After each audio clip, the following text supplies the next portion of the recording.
Yo, good evening and long time no see, USA, International, Canada, Long Island, aka Strong Island, plus the five spots of Brooklyn, Bronx, Manhattan, Staten Island, and Queens, alongside with tri-state areas of New Jersey and Connecticut, plus the five boroughs of New York.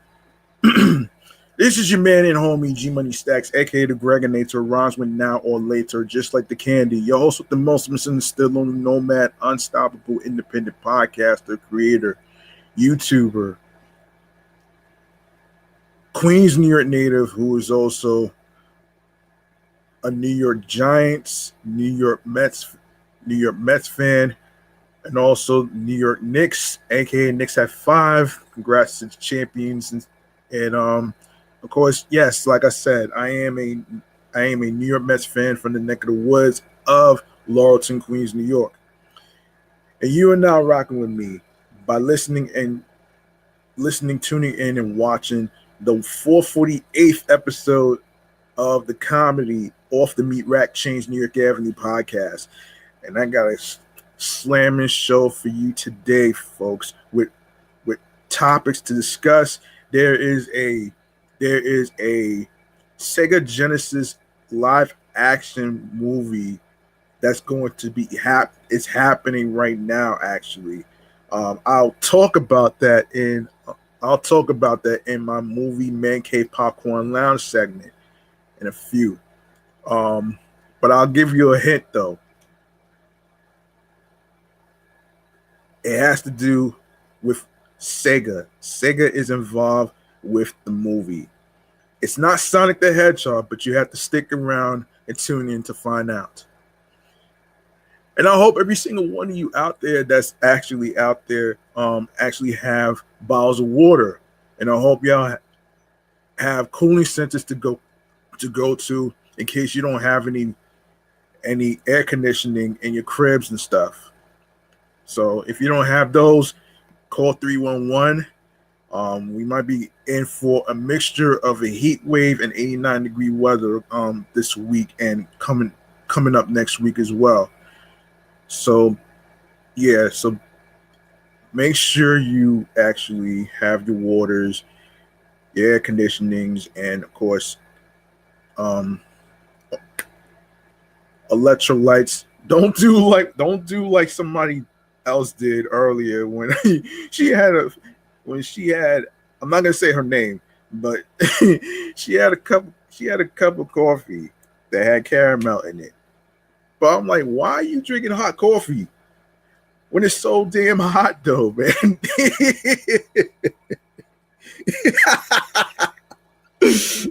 Oh man, that's funny, man.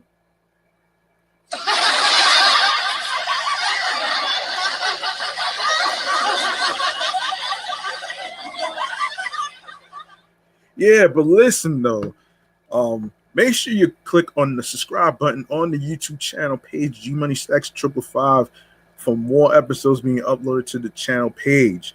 And of course, leave a like, leave your thoughts in the comment section. You can also hype up the videos now, and you can also share the videos with your friends.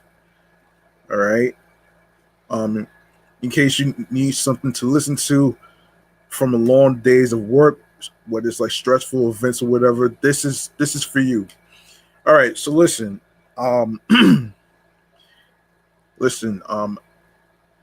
my apologies for not being able to record. I wasn't feeling well, and other life unexpectancies happened as far as like my job hunt and all that stuff. But I am feeling better health wise though, man. In case anybody's wondering, I am feeling better right now. So no worries. I'm back.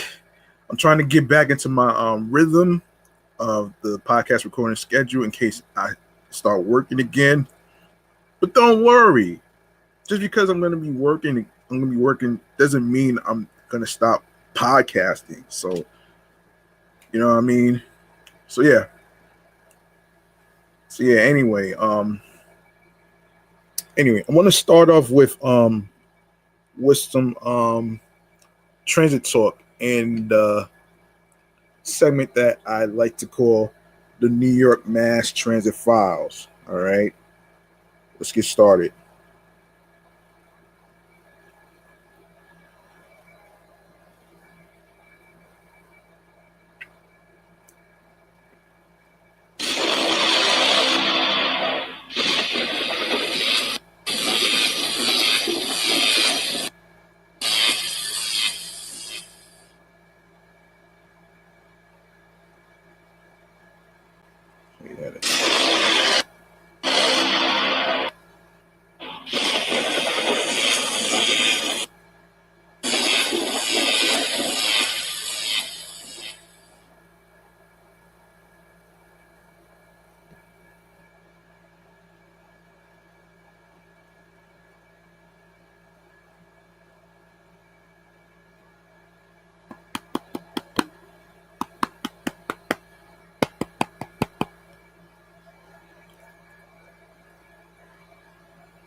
My apologies, folks.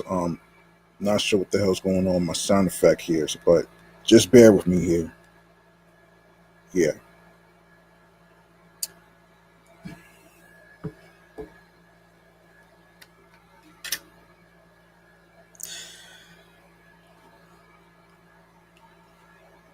All right.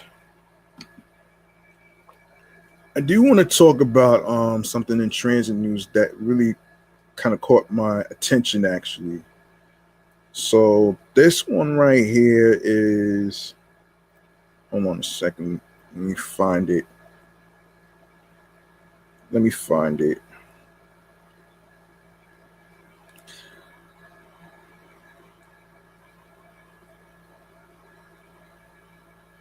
Let me find it real quick.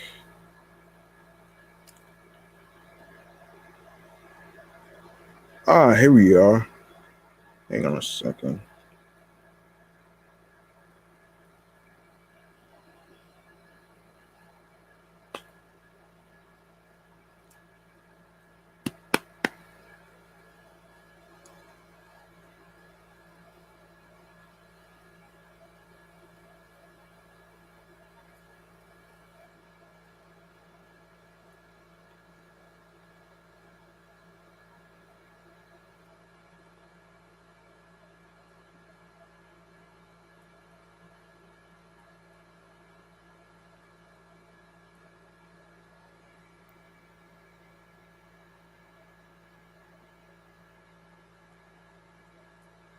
Hold on.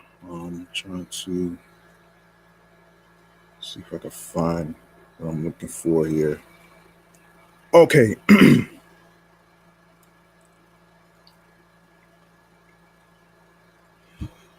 All right. I've been hearing so much about so many people having issues with the Omni machines, right? Now, this one I find very interesting. So, according to the folks from M.I.A, the transit riders longing for days of the MetroCard when they could see their balances and transfers displayed on turnstiles and, hang on a second. Yes, turnstiles when swiping onto the subway or bus may soon get those features back on the the MTA's Omni Tap and Pay system. MTA Chair and CEO General Lieber on Wednesday said that the agency is actively working on displaying those pieces of information on the Tap and Pay program, which replaced the Metro cards at the end of the year. End quote. We're in the process of developing that capacity in the software, Lieber told reporters following the MTA's July board meeting. The agency chair said this in response to some riders' concerns about not being able to see their Omni balances or transfers in real time. Strap hangers had all of that information readily available to them during the MetroCard era, but it has been far less accessible since the full switch to Omni. Currently, New Yorkers can only view tap and pay balance along with their trip history online by creating an Omni account and linking it to their Omni card, uh, your credit or your debit card or smartphone. They can view up to 1 year of the trip and charge history via the portal. The company that designed Omni, Cubic Transportation, has come under fire in the past for technical issues with the system and for similar snafus with tap and pay models it designed for other cities. Riders have also aired concerns about not being able to see how close they are to reaching their $32 a week fare cap, after which point all rides are free, and whether they have actually hit it. One such rider, Bronx resident Rhiannon Murphy, vented her concerns during the public comment session of the board meeting. You know that Omni and Cubic Transportation is a problem, Murphy told members of the MTA board. You know we don't get transfers. You know we can't see our balance. My question is, when will you handle it? Brian Fritsch, associate director of the rider advocacy group, the Permanent Citizens Advisory Committee to the MTA, said it would be incredibly valuable for riders to have access to more real time information about their Omni usage. I think being able to see whether they've transferred, how close they are to their fare cap, their balance left on their card, if they are using an Omni card, if they've hit their fare cap, all of those would be really crucial things, Fritsch said. However, the MTA does not know at this time when it will be introducing the software changes, agency spokesperson Michael Cortez said. Fritsch said adding more immediate payment information to Omni is one of many challenges that come with switching from a closed loop system like the MetroCard, which deals with one payment method, to an open loop model like tap and pay that allows riders to pay through various means. There are not many great examples of open loop systems that have the level of sophistication that are able to get it quickly, he said. Ain't that some shit?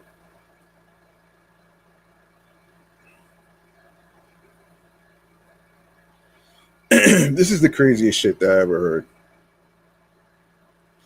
Even and I'm pretty sure the folks from Passengers United are pretty livid right now with all that shit.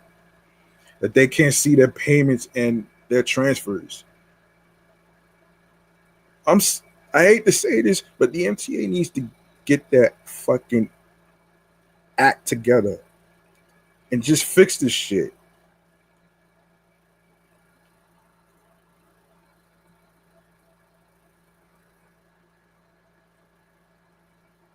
You're paying all this money and you can't even you're paying all this money out of our pockets to go to different destinations like work classes and everything else, and you need to tell people that you can't fix one simple thing. Really?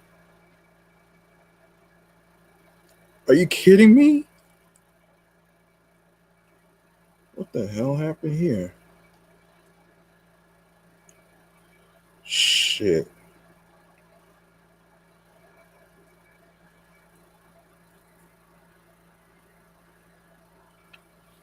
Hold on.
Yes, this is where I was. Let me make sure I grab the topics real quick.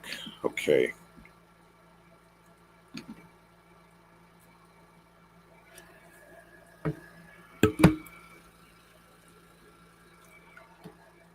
All right.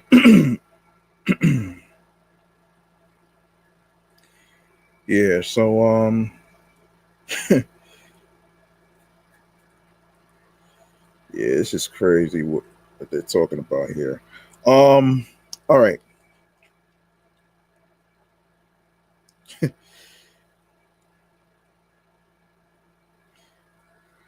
So Fritz said adding more immediate payment information to Omni is one of many challenges that come with switching from a closed loop system like the MetroCard, which deals with one payment method, to an open loop model like tap and pay that allows riders to pay through various means.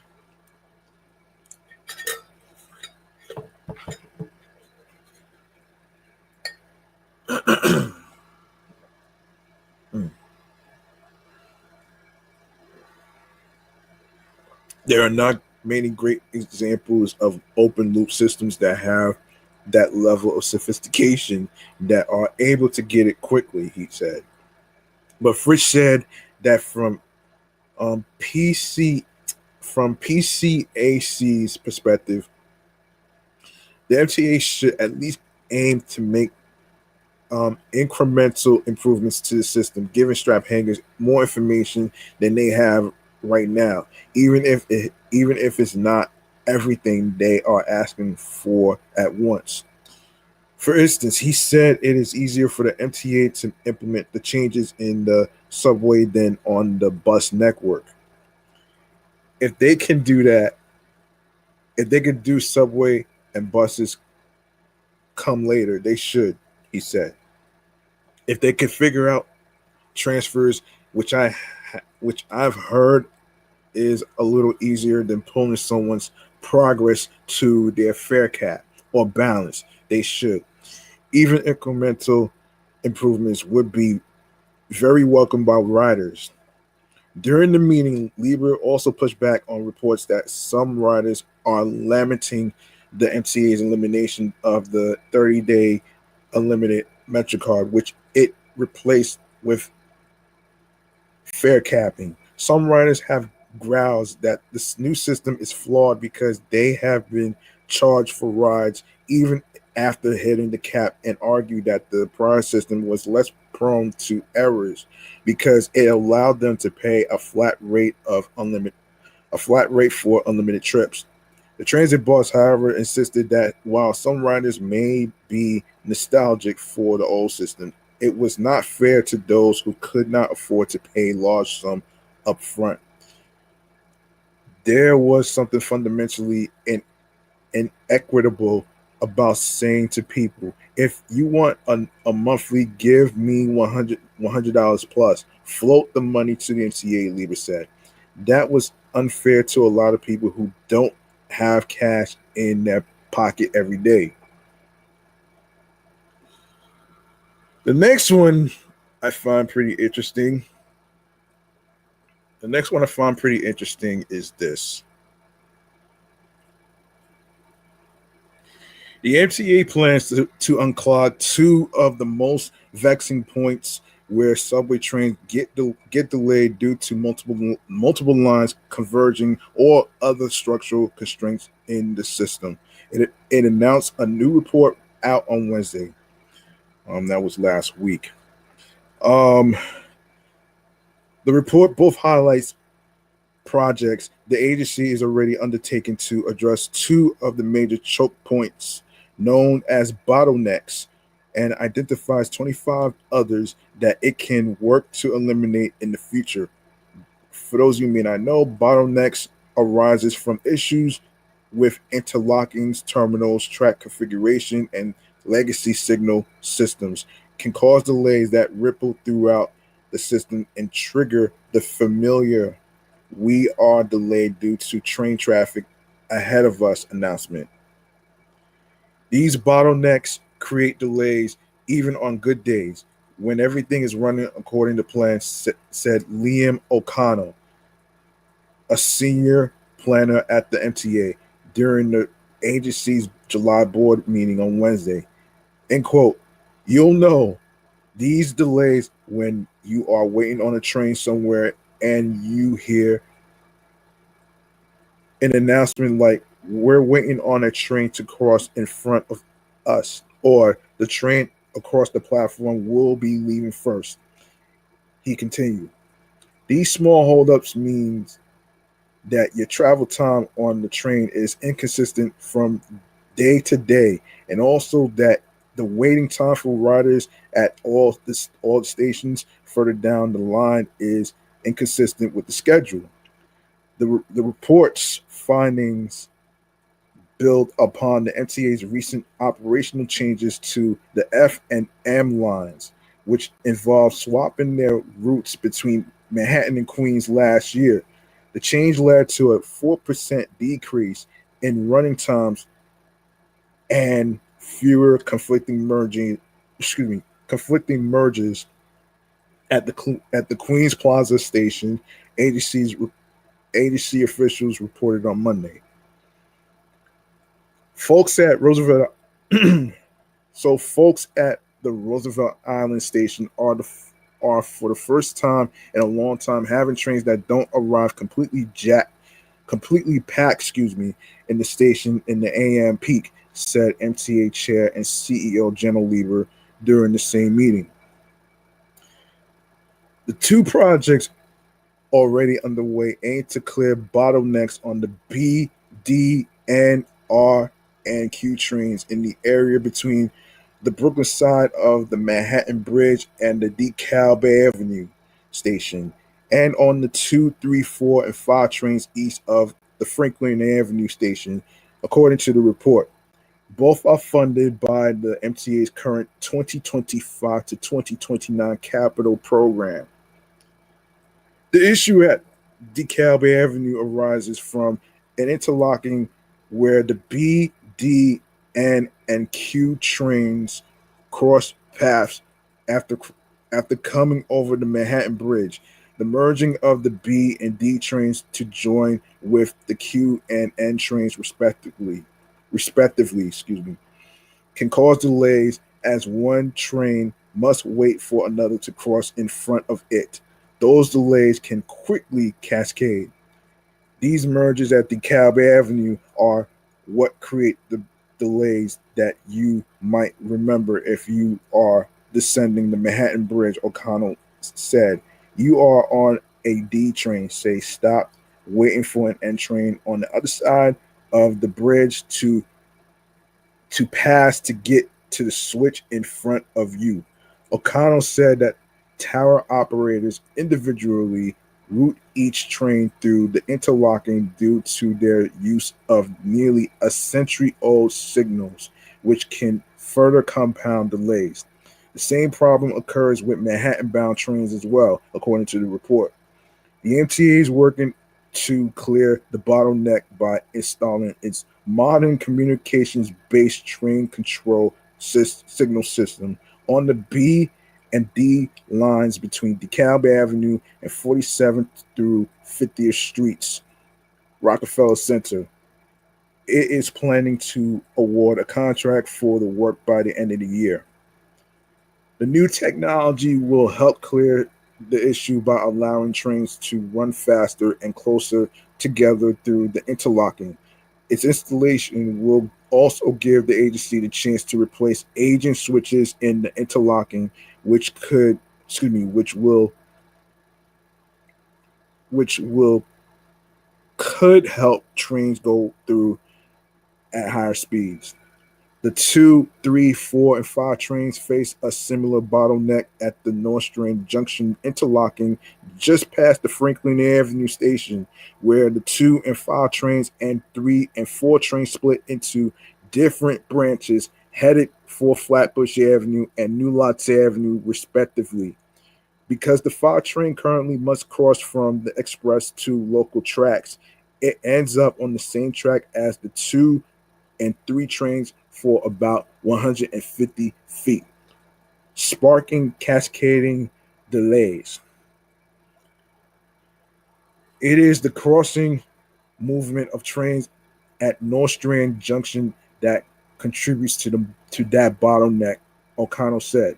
The MTA plans to fix this by updating the switches in the interlocking and re- realigning the trains that run through it. Instead of the current configuration, the plan would clear the way for the 5 and the 3 trains to swap places, with the former running along Eastern Parkway with the 4 train and the latter going down Flatbush with the 2 train.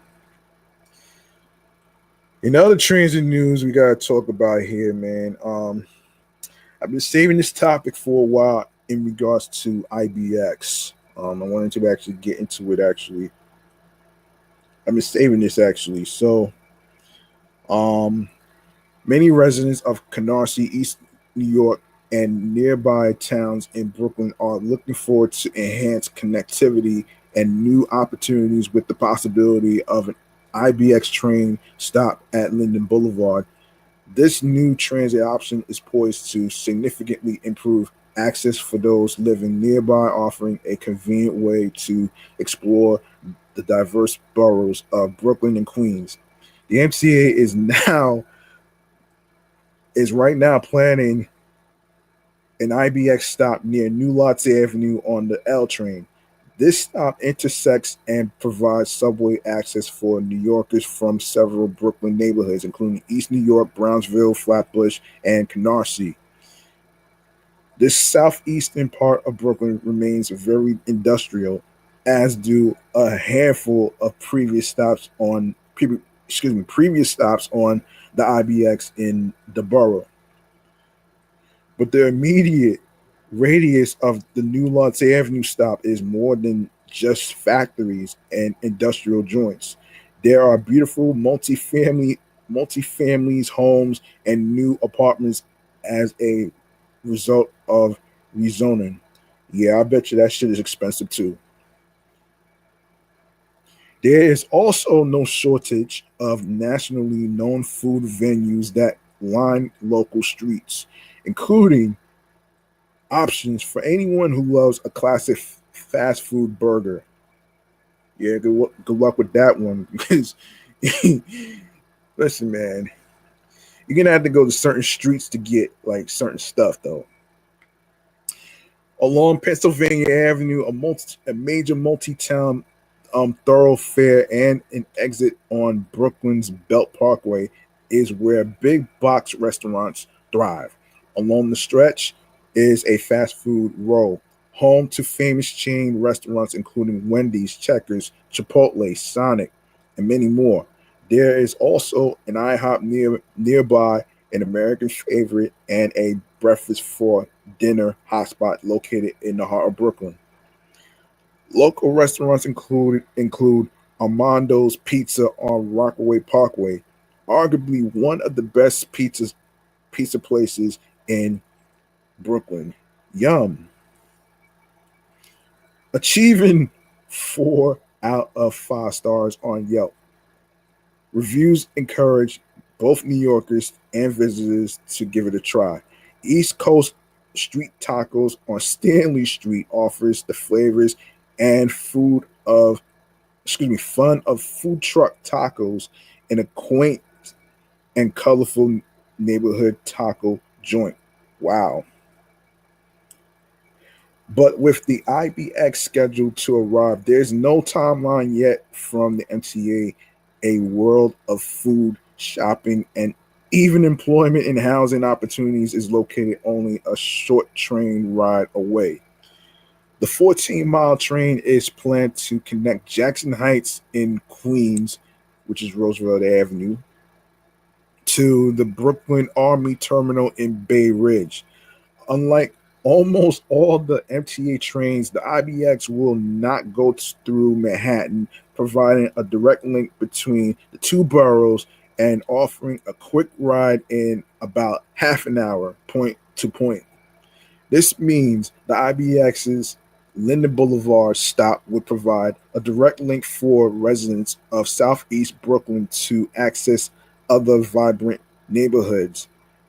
A ride on the IBX can transport them in just minutes to, say, Jackson Heights, a hub of shopping, dining, and rich cultural experiences, or to trendy Glendale and Ridgewood towns with a hipster vibe, thanks in part to gentrification. Yeah, I heard that before.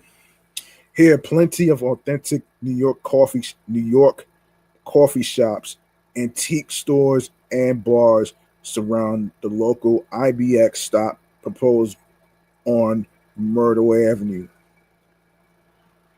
These direct connections, proponents of the IBX say, can open up possibilities for day trips, allowing residents to easily plan outings to explore new areas without the hassle of extensive travel. 900,000 New Yorkers live along the proposed IBX route, and we're not going to waste any time advancing this project for them, MTA Chair and CEO General Lieber said. Currently, almost all trains connecting Queens and Brooklyn have to go through Manhattan, adding in some cases at least 45 minutes more of commuting time for interborough travelers. Even staying within Brooklyn, commutes on the IBX will open up faster ways to travel. Let me see. Let me see.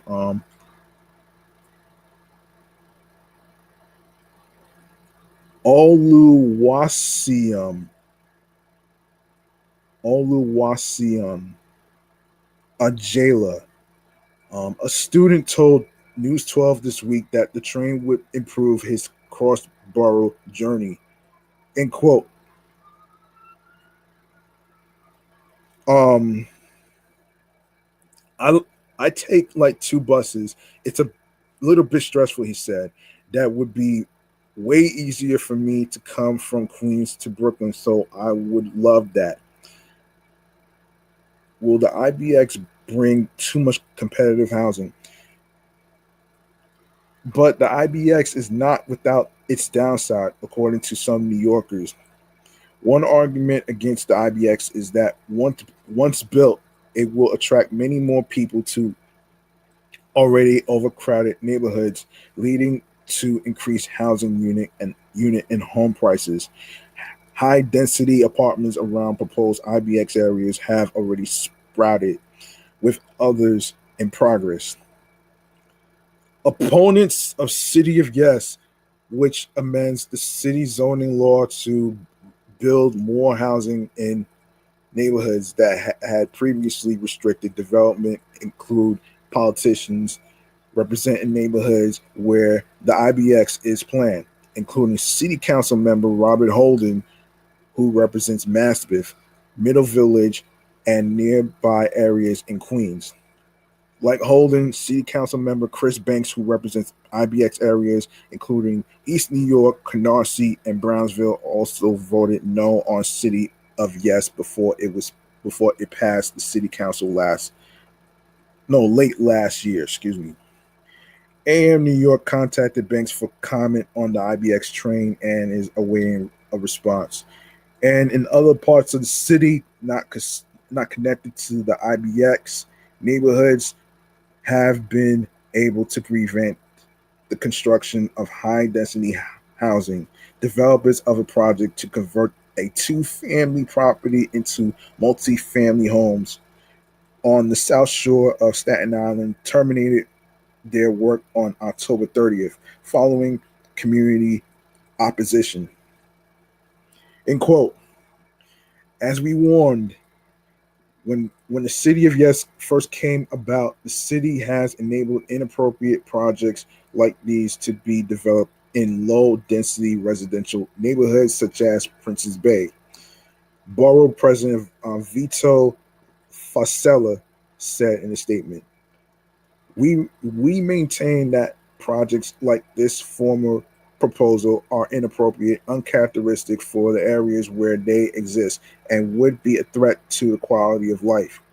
In the meantime, the MTA is chugging along with plans for the IBX. Officials at the state of the run agency say the IBX will be a game changer. Commuters, New York commuters. Environmental reviews of the project already began on October 29th, marked a significant milestone in planning for the rail line. Launching the state environmental review process gives us the momentum we need to move this transformational effort toward construction, leader of the MTA said. Okay, and one more transit stuff to talk about here. Vending machines.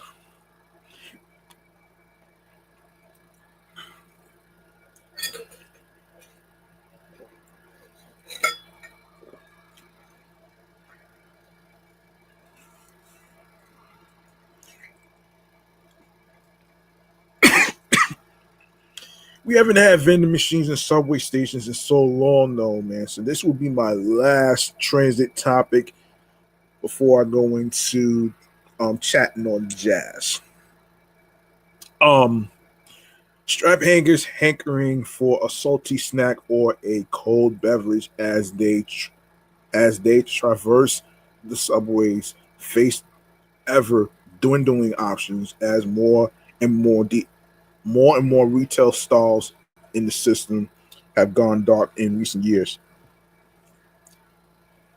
But they may not have to go hungry or thirsty for any longer, as the MTA announced Thursday that it has begun installing vending machines inside of empty retail spaces across 26 subway stations. MTA Chair and CEO General Lieber during Wednesday's MTA board meeting said the agency has filled some of those spaces, not just with vending machines, but also with traditional retail stalls or art installations.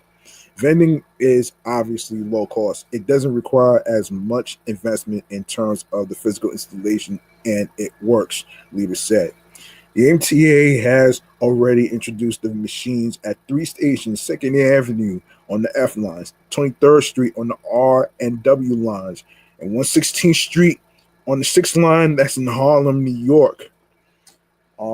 Another 23 stations are slated to get the retail units next year, including Atlantic Avenue, Barclays Center, Broadway, Lafayette Street, and Flushing Main Street on the 7th line. Lieber said the vending machines are one of the many ways that the agency is trying to fill vacant retail units, since many of the traditional newsstands that occupied them shuttered during the coronavirus slandemic.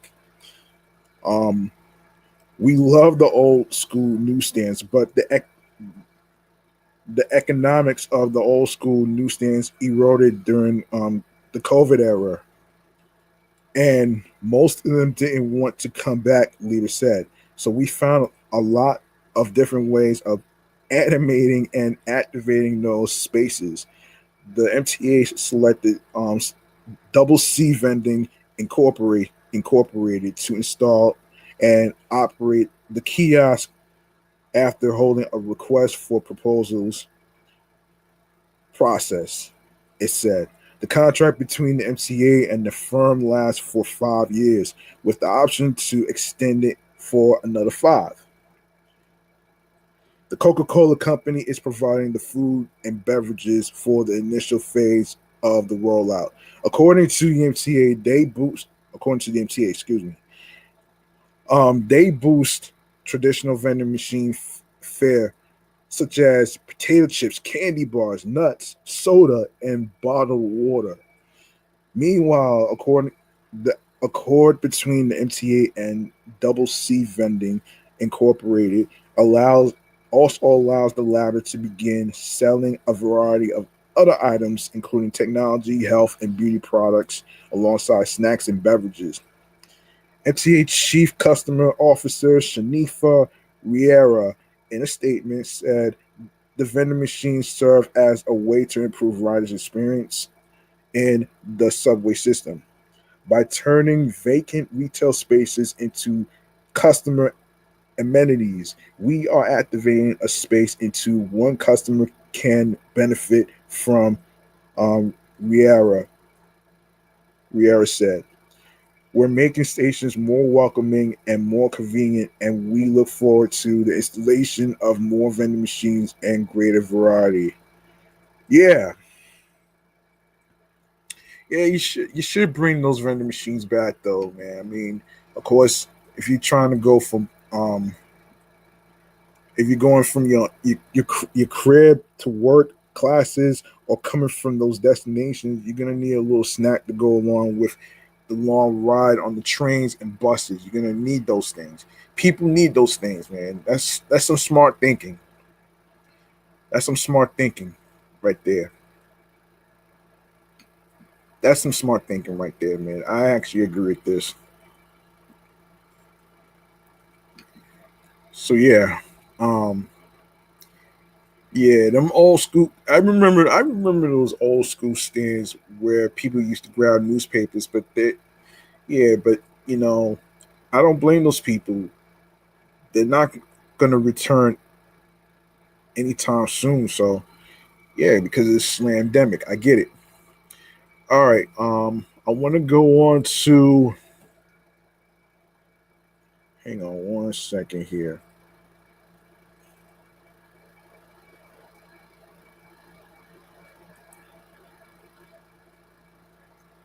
Hold on. I want to go on to this next segment right here, and this one right here is chatting all the jazz right here. Chatting all the jazz. Let's go.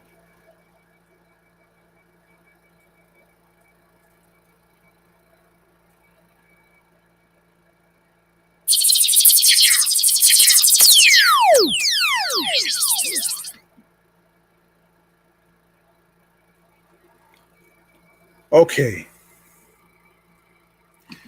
All right. The next topic we're going to talk about here is, let me see.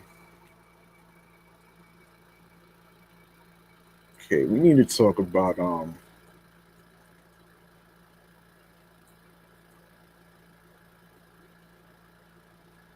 yeah, I want to talk about this though. Okay.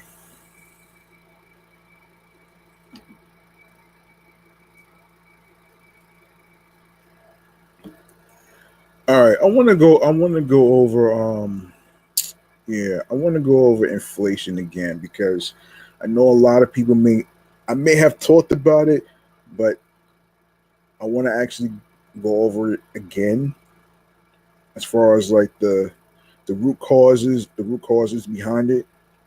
I want to get so that way you folks at home can actually understand what inflation is because you hear it so many times.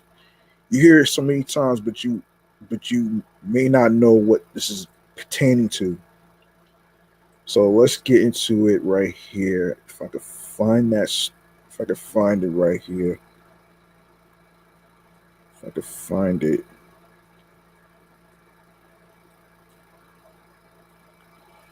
just a second.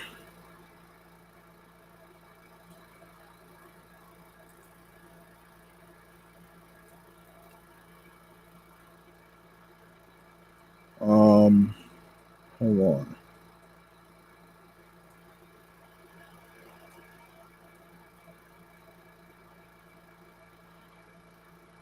Okay, here we go. Here we go.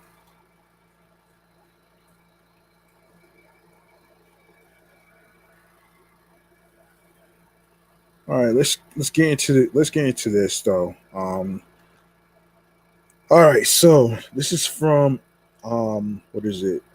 This is from Echo. Ec, no, hold on. Econ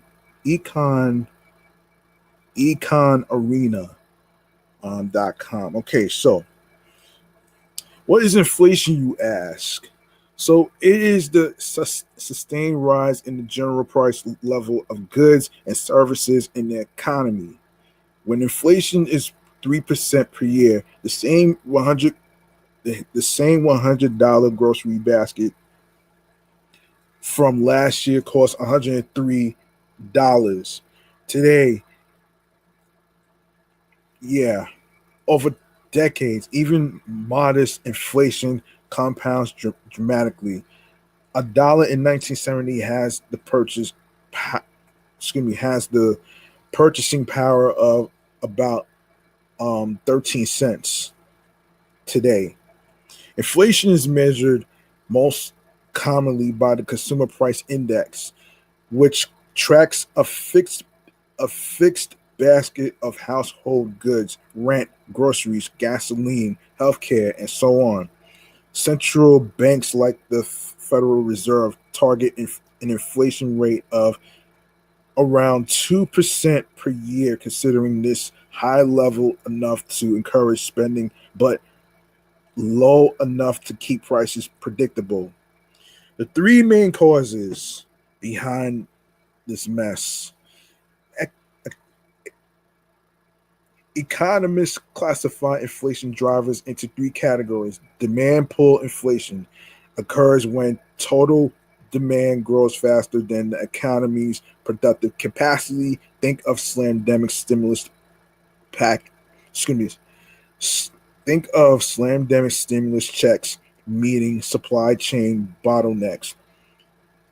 Cost push inflation happens when production costs rise, like the 1970s oil shocks that pushed up gasoline, transportation, and ultimately every other price. Built-in inflation emerges from the wage price spiral. Expect higher workers expect higher wage. Excuse me, I'm sorry. Workers expect higher prices, demand higher demand higher wages, and businesses raise prices to cover them. So there you go, right there. Let me see. There is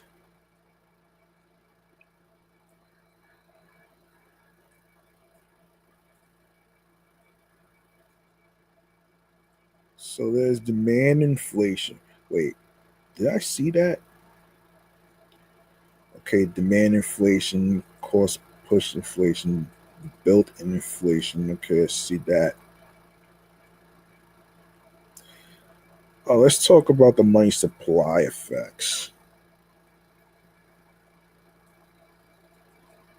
This is crazy. Wow. So this is what this is.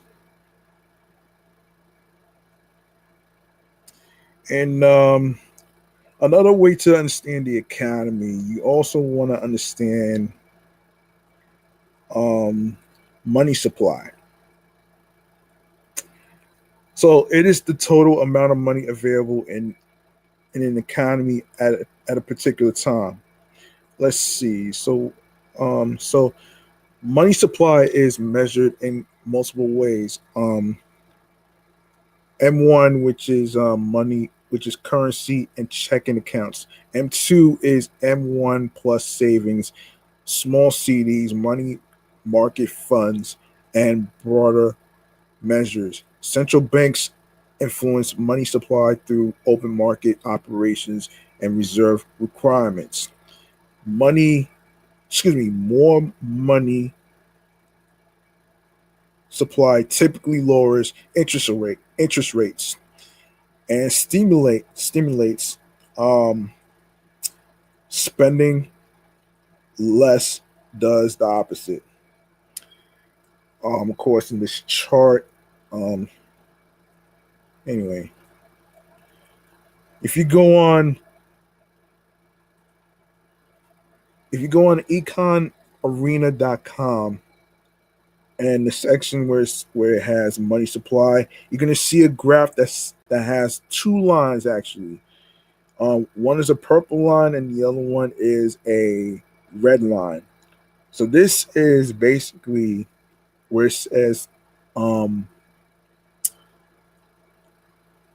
the price, quantity, and equilibrium. So the visual concept, this graph illustrates money supply at the aggregate aggregate level. The key relationships show how changes ripple through the entire economy. So yeah, there you go, right there. And so real world example. So an example of this would be M2 money supply in the US jumped from $15 trillion to $21 trillion between early 2020 and 2022 as the Fed injected liquidity during COVID. This contributed to later inflation.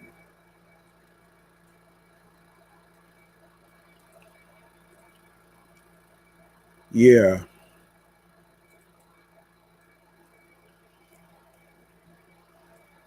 yeah, it sure did.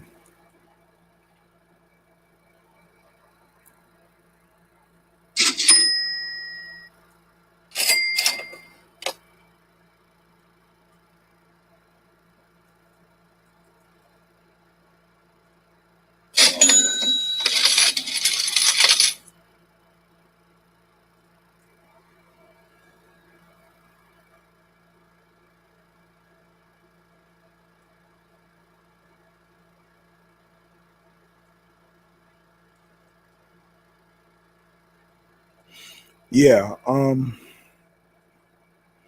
All right. So key takeaways. Okay. So money supply is a macroeconomics concept that every economics student should master. It appears frequently on AP and IB economics exams, often in free response questions. Thank goodness I didn't have to really. I learned about the economy and stuff, but I didn't necessarily need it for this particular field that I'm doing.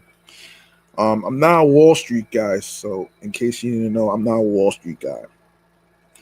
Anyway, understanding the real world applications helps you connect theory to practice. The formula M1, which is currency plus demand deposits, M2 M2 equal M1 plus savings plus small time deposits is essential for calculations on exams.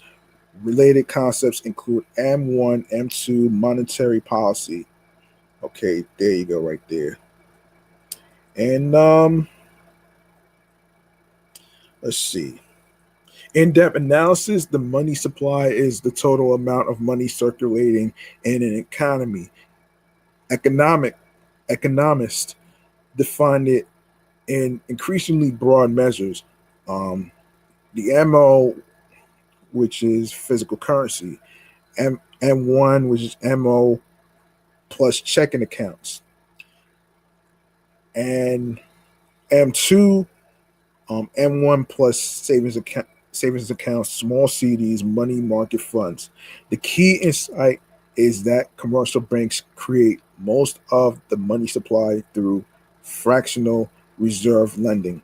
When you deposit $100, the bank keeps $10 in reserve and lends $90. That $90 gets deposited somewhere, excuse me, elsewhere, and 90% of that $81 gets lent again. Um, through this process, $100 of base money becomes roughly $1,000 of money supply with a $10 reserve requirement. The quantity theory of money um, suggests that changes in money supply directly cause changes in the price level, which is why Milton Friedman said inflation is always and everywhere a monetary phenomenon. but this relationship is less stable than monetarists assume. Velocity changes unpredictably, and the money multiplier varies with bank lending behavior and regulations. So there you go, right there. So why this matters for AP economics, you ask? Money supply is fundamental to monetary policy analysis. You'll explain how the Fed changes it and how it affects interest rates and output. Of course, you can, of course, sources and references, which is the Bureau of Labor Statistics, economic indicators, and price data. Federal Reserve economic data for macro economic series. So IMF and World Bank publications for international economics context. So there you go. There you go. So there you go, right there. You can check that out. You can check out more information about this on on econarena.com if you want to know more about these concepts, especially the extreme, especially like um especially with inflation and all that other stuff. So you can go check that out. So there's also extreme cases when inflation breaks, which is hyperinflation, stagflation, deflation, disinflation, inflation spiral, Weimar Republic 1923. And then you have policy responses, how to fight inflation, monetary policy, federal funds rate, inflation targeting, Phillips curve, um, and Volcker shot 1980 wage price controls. I'm gonna go over. I'm probably gonna leave that off for another time. Actually, I'm not gonna have time to go over all these things, so I'll save. I'll save. Let me see. I'll save the extreme cases of inflation for another time. Actually, I just wanted to go over the causes and effects behind it. Actually, behind the cause and effect of inflation and the extreme cases and policy responses. I'm gonna save that for another time. All right, I'll save that for another time. I do want to go over the massive layoffs that I've been hearing about. Actually, I do want to go over the massive layoffs, man, because this is important. This is very important, man. Um,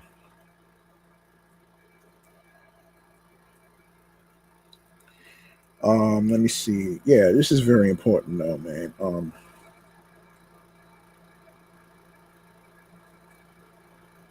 Let me see. Massive layoffs.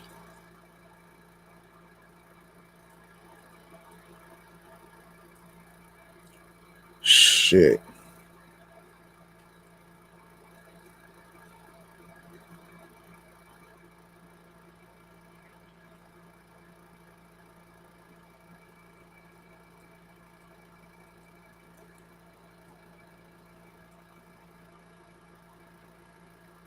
Now,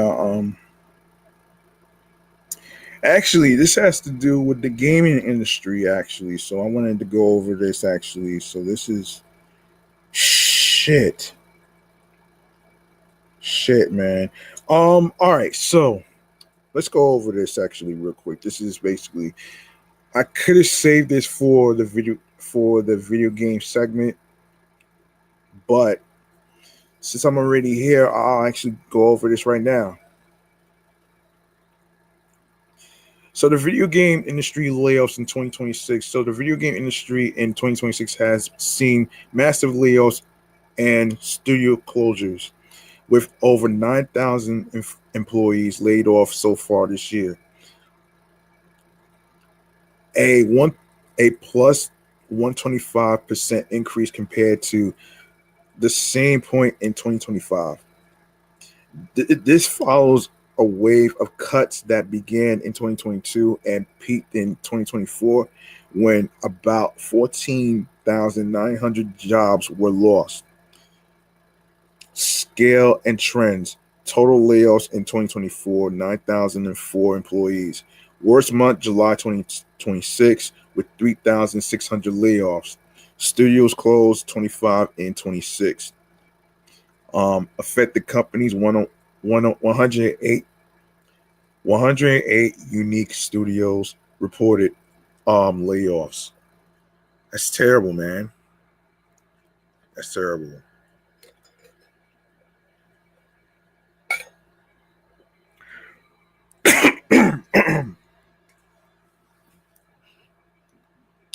Yeah.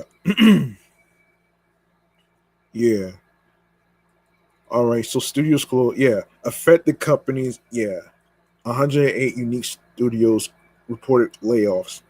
Geographic impact: California alone accounted for 50% of all layoffs in North America. Now, the major 2026 layoffs, recent high-profile cuts includes Xbox Game Studios by Microsoft, 2,611 layoffs in July 2026. Um, Bethesda Game Studios, 22 layoffs. ID Software, 136 layoffs.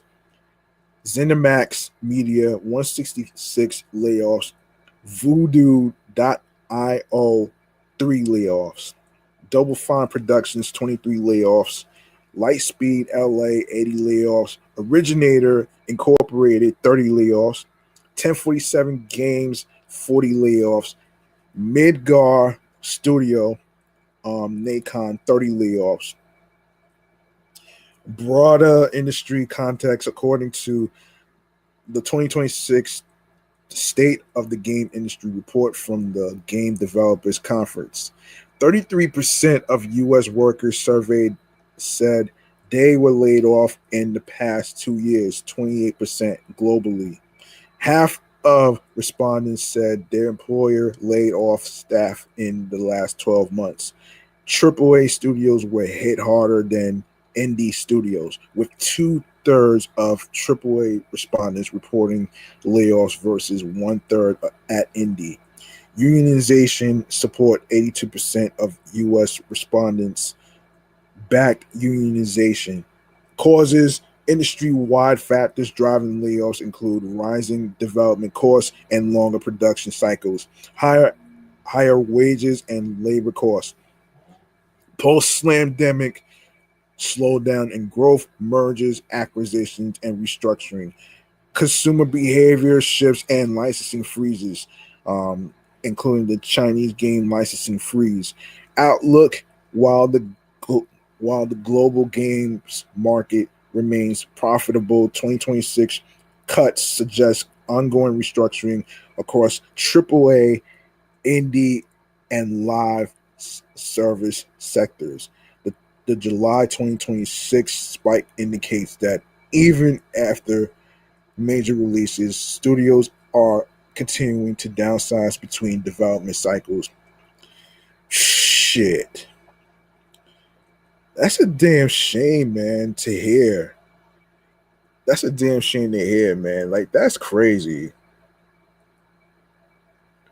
That's crazy, man. Oh, man. So, yeah, that's crazy, man.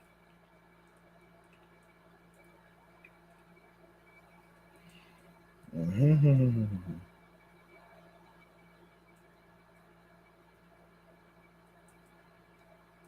All right. This is crazy. This is crazy, man. Yeah, you really feel bad for these people, man. You really do. You really feel bad for these people. That's crazy right there, man. Wow.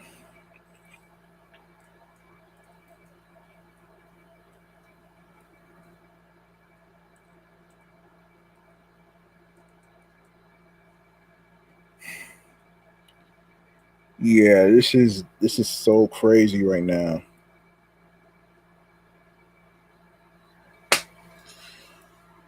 Um Oh boy.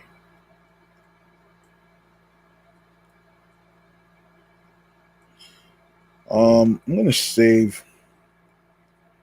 Yeah, I'm gonna save this actually for the the gaming section right there. I'm gonna save that for another time actually. Well, if you thought that was crazy, if you thought this layoff situation is crazy, I've been waiting to actually talk about this though, man. This is the stupidest idea. This is the stupidest idea that I ever heard in my life. This is the stupidest thing that I ever heard. So, from USA Today, Denny's is stepping into a new market with the upcoming release of. Yeah, this is crazy, man. It came out actually. It came out with a new market with the upcoming release of its limited edition product, Sticky Kicks. The first ever sneakers made with real Denny syrup. Oh boy. Denny's is stepping into, yeah, that's crazy, man. This is the craziest shit that I ever heard in my life, though. Launching on National Maple Syrup Day, which is Wednesday, December 17th. Denny's Sticky Kicks were created in collaboration with footwear artist and designer Mache. What are they thinking? What the hell are they thinking, man? I mean, really?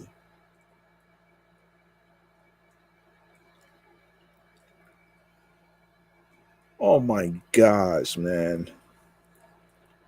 Oh my gosh.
All right.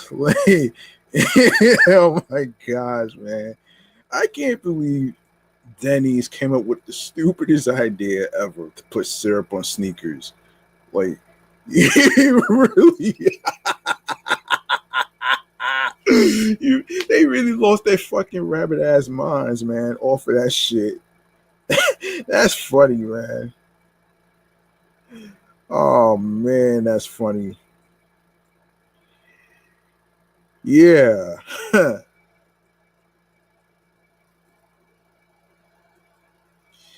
Yeah, this is crazy though, man. These limited edition high top sneakers pay tribute to the sweet stuff that makes every Grand Slam irresistible. The Spartanburg, South Carolina headquartered diner style restaurant chain said in a news release. Each sticky, each pair of sticky kicks feature a clear and sealed panel that displays real Denny syrup inside, making them equal parts diner, art, and streetwear statement, according to the company. Additionally, the sneakers were designed with syrup colored painted leather, tumbled yellow accents, and the Denny's logo embossed on the heel. Sticky kicks are impractical, unnecessary, and completely over the top. You think, which is exactly why we love them. Ellie Dotis, Senior Vice President and Chief Brand Officer at Denny, said in a statement, "At Denny, syrup isn't just something we serve; it's part of who we are. It's our golden thread. So it only makes sense we'd be the first to turn it into fashion." Oh boy. Yeah, I don't know about that one right there, man. Yeah, this is just crazy though, man. So I bet you the next one is going to be dedicated to Denny Sticky Kicks this year too. Um so Denny Sticky Kicks took place on December 17th, exclusively at dinerdrip.com. Due to the sneakers bespoke design and limited run, only a select few fans will be able to purchase the sugary status symbol, according to Denny's. No, thank you. No, thank you. First access will be granted to Denny's rewards members who will receive a special code to unlock the site and can then place their order in an hour earlier than non-members. Guests who are not rewards members can still sign up before the drop. Sticky kicks will be available in adult men's sizes 8 through 13 and retail for $195, according to Denny's. Oh gosh. Oh shit. Oh shit. Yeah. Yeah, you're probably wondering why. Yeah. Um the company is warning customers not to puncture the shoes or eat the syrup from the shoes for any reason, as the drips are only for style only. Why is Denny's making sneakers, you ask? Denny's Sticky Kicks is the brand's latest attempt to merge diner culture with pop culture in unexpected ways. The chain said in its news release, Sticky Kicks was just the right mix of over the top um, theming and maintaining the high standards of materials and fabrications that our sneakers are known for. Shoe designer Dan Gamache, better known as Mache, said in a statement, though it had its sticky moments in the research and development phases, creating this true collector shoe is something we are all so proud of. Fans interested in buying a pair of sticky kicks can follow Denny's on social media for sneak peeks and updates on the drop, according to the brand. Yeah. Yeah, I don't know about that though, man. I don't know how people waste their money on kicks like this though, man. Like, well, I don't get the fucking irony behind it. And you're charging $195 for them shits. Really? Oh my gosh, man. I'm sorry for laughing, but I just find it so fucking ridiculous though, man. See, even ridiculous stuff and weird food combinations and alongside with weird challenges from TikTok make me laugh so hard though, man. Like, it's like, why? I mean, $195 for them shits. I'd rather stick to the Air Force Ones, man. That only cost me $90, by the way. $90, man, for them shits, though, man. I'm not kidding. I'm not kidding. $195 for them shits. I don't know about that one right there, man. That's a no for me, man. That's a definite no for me.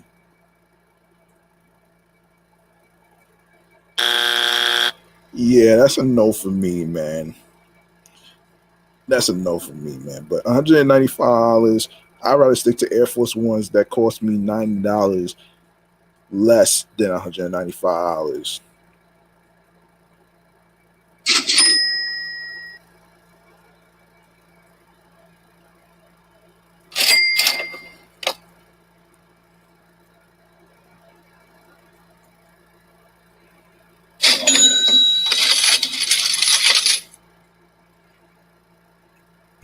Oh my gosh.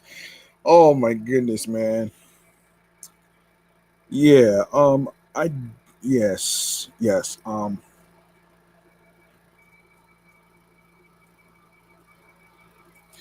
I do want to talk about the update for the casinos for Yonkers, the Bronx, and Queens. All right, here's an update for this though for three spots.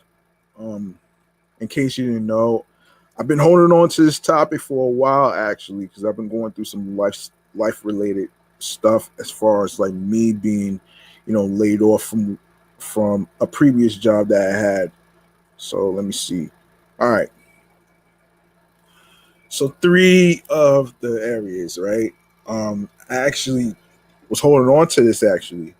So this is from the cityreporter.nyc actually.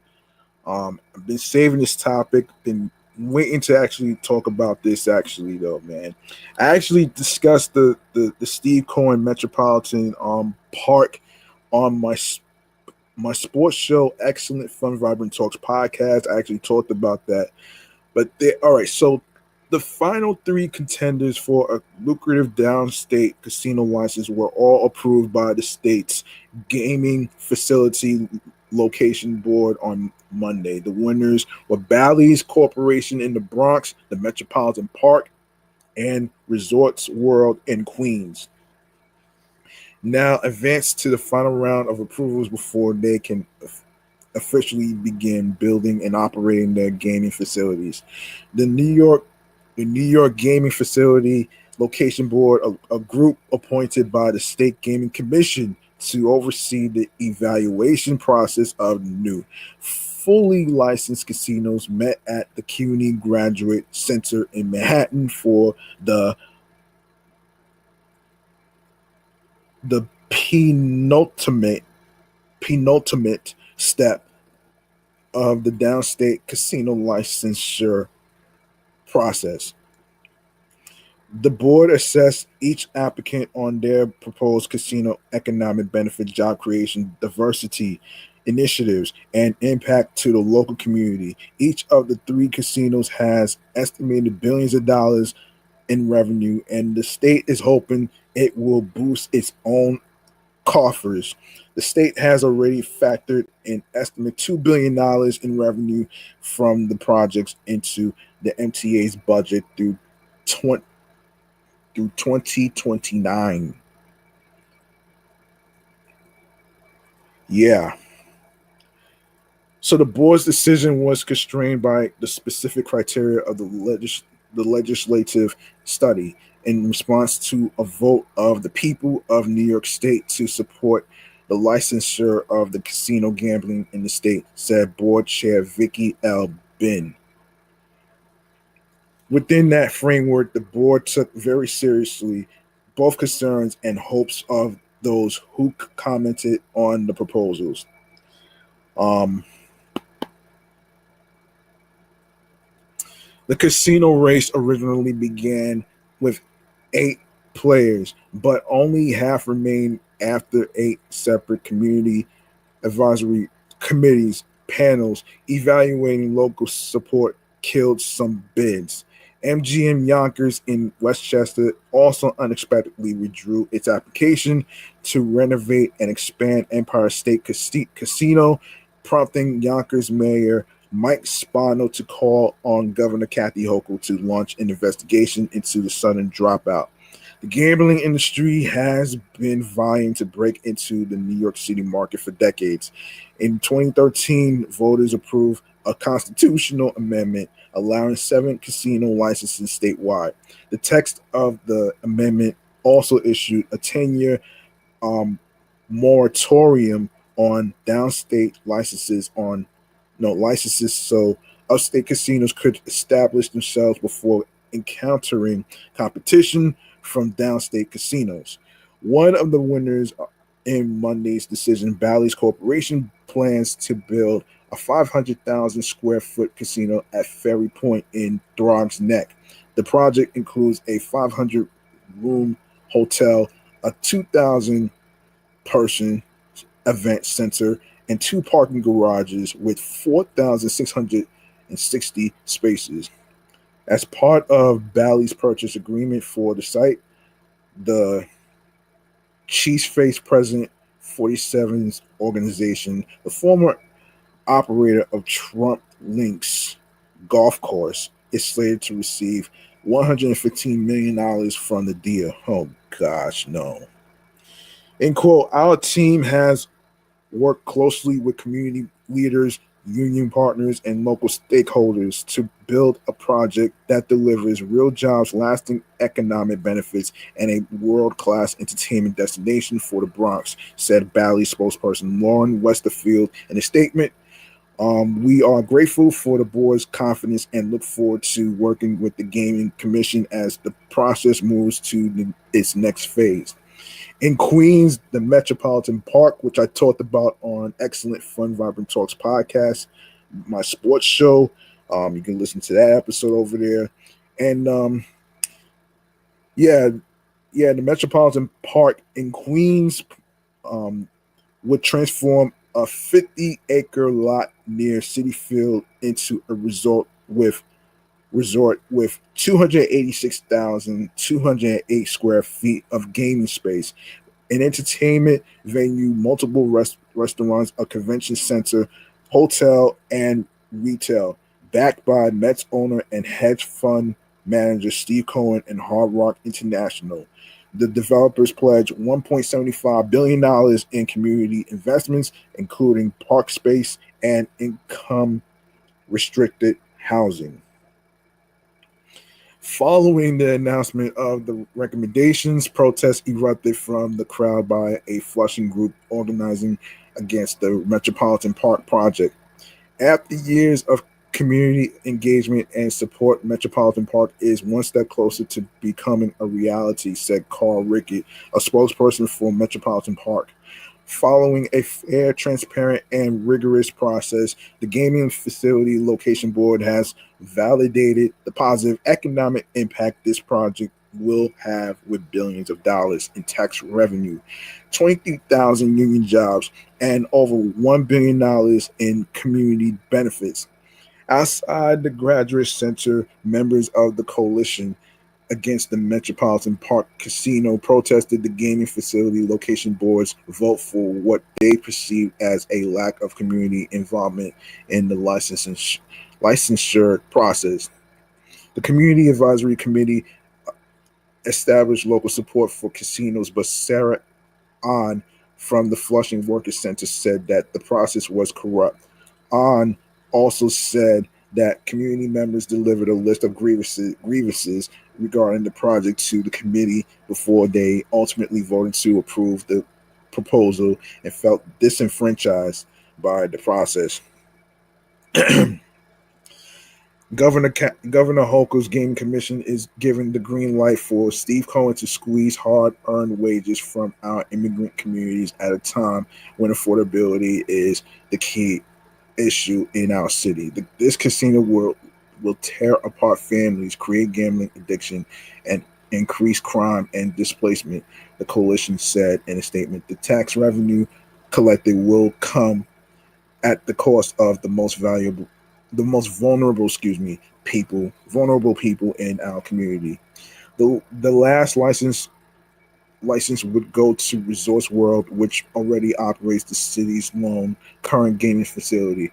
Its 5.6 million square foot expansion plan will bring 6,000 slot machines, 800 gambling, no, excuse me, 800 gaming tables, 2,000 hotel rooms, 7,000 seat arena, over 7,000 parking spaces, over 30 dining outlets, and over a dozen acres of community green space to southeast Queens.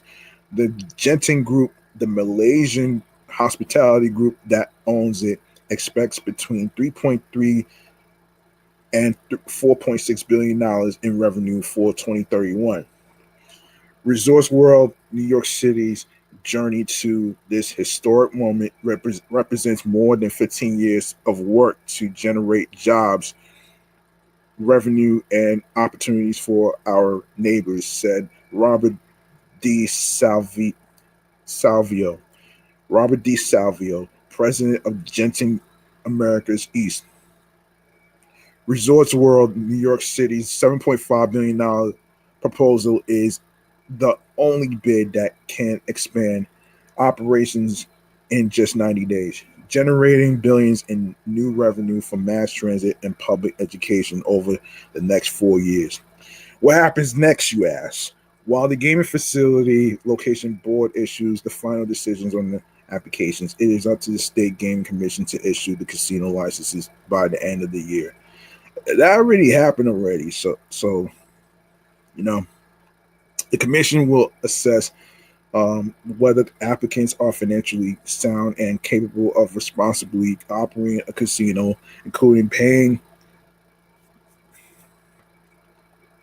the $500 million application fee, securing land, investing $500 million in the local community, and addressing issues such as problem gambling and community impact. The Gaming Commission will also be responsible for ensuring that the casino winners remain committed to the community investments outlined in their proposal as a part of their licensing agreement. Winners must also place a deposit of 5 to 10% of the project's total investment with the state. While the lengthy approval process is almost over, it will take another few years until the winners will have their casinos up and running. Bally's, the Metropolitan Park, expect to open their doors in 2030, while Resorts World will finish the first phase of their expansion by 2026, and the second in 2030. Bally's projects an annual revenue of $1.2 billion in economic output, including $370 million in state and local tax revenue. According to the Metropolitan Park team, their proposal would reap the most annual revenue with $3.9 billion by their third year and $850 million in taxes. $3.9 billion, $850 million. Damn, that's a lot of money. And that's a lot of money, man.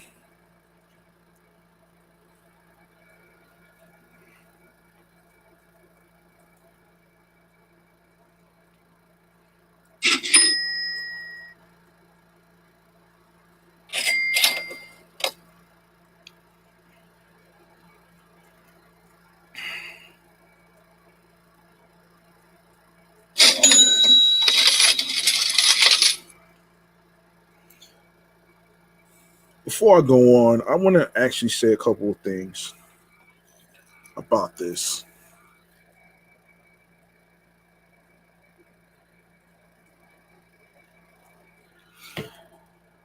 Um, Listen, there's two sides to this actually. I I understand the side of people who are against casinos and gambling and and how it creates addiction and crime and all that other stuff. I get that part. I get it. But at the same token, what about the people who are struggling to look for a place to work to earn some money? I mean, it's it's like look, to those, I feel like the casinos and whatnot can help people like myself find a place to work. You know what I'm saying? Like, it's just, to me it's just it's just a slap in the face to people who got laid off. Not just the people. I get the I understand the disenfranchised people and whatnot. But you say that's corruption, but wouldn't you just say the same thing with the MTA, New York City Transit? Wouldn't you say the same thing too? So I know that's a different topic, but the point I'm trying to make here is like, look, when it comes to people, especially Steve Cohen and all that other stuff, look, they're not bad people, man. I know I know you may not like the idea of gambling and all that other stuff, and most podcasters are actually promoting, gambling and all that other stuff. But that's why, sometimes, depending on what you are doing, you have to be responsible.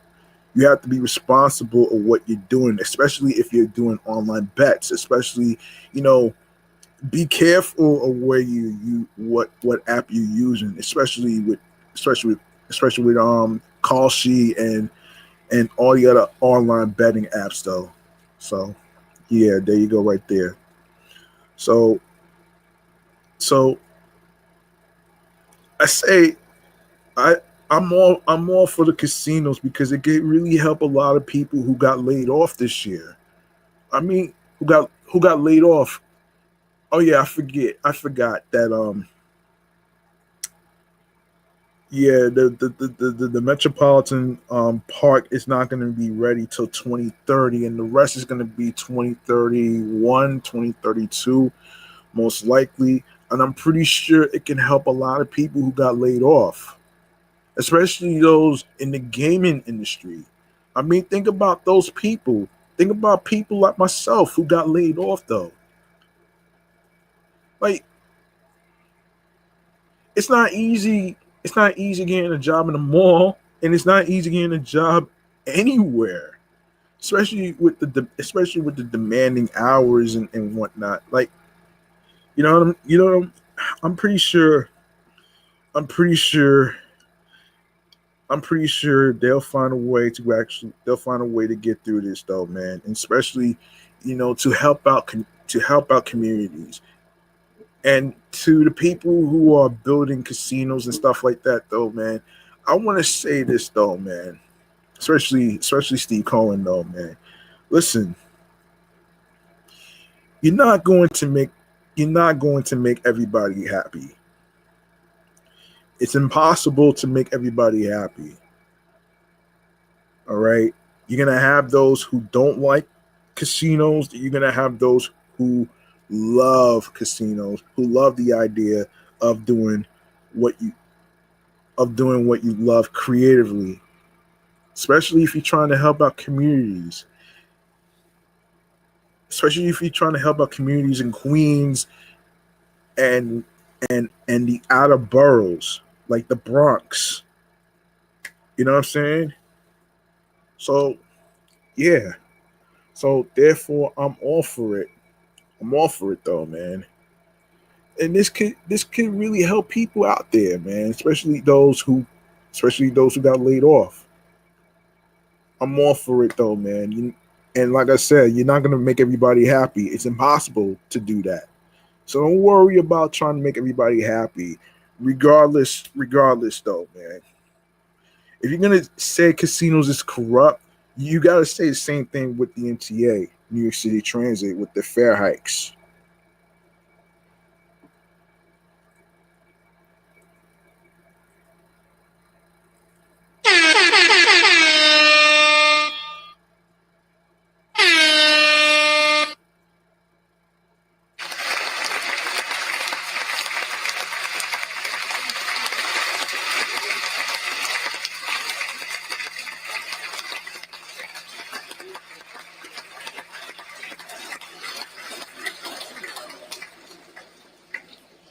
Let me know in the comments how you feel about the topics in today's episode.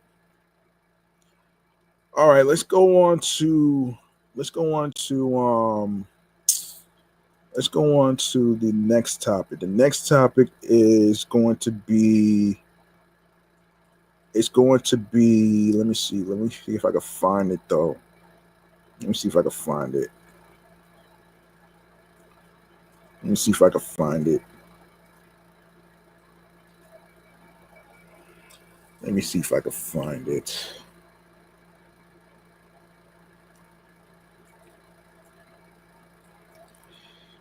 Yes, here we go.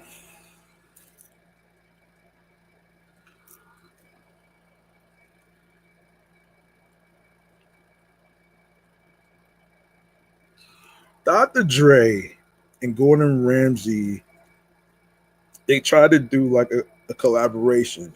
So Dr. Dre and Gordon Ramsay, according to Hip Hop Wives, certainly would appear to most eyes to be odd pairing. But the newly fast friends starred in a hilarious new commercial in conjunction with Dr. Dre and Snoop Dogg's Still Gin brand. Gordon Ramsay joined the famed producer in promoting a few cocktail shaker from cookware brand Hexclad. The ad features Dr. Dre and Gordon Ramsay in a dimly lit bar with the acclaimed chef standing in the role of barkeeper. Uh, Ramsay playfully raps Dre and Snoop's hit track Gin and Juice, with the Compton native looking at his Scottish British counterpart with curiosity. Still Gin, which sports a handsome black bottle with clever engraving, is one of our favorite gins covered over at our brother sites Cassius and its Spirit Ed segment. The bottle gets plenty of spotlight in the ad as a bartender is seen briefly using the cocktail shaker. At the end of the spot, Dr. Dre, completely exasperated by Ramsey's major rap attempts, cheekily tells him to stick to cooking. Earlier in the year, Ramsey appeared alongside Hexclad for a Super Bowl ad, and he's hosting new seasons of Hell's Kitchen and launched a new series, Gordon Ramsay's Secret Service. Oh man, this guy got so many TV shows on Fox that's so successful right now, including Kitchen Nightmare. Oh my gosh. Earlier this year. It was also written that Ramsey is a part owner of the Hexclad line. Yeah, you can check out the Hexclad cookware on video on YouTube. Oh man, that's oh shit. Oh my gosh, that's funny, man. Um, let's go on to oh boy.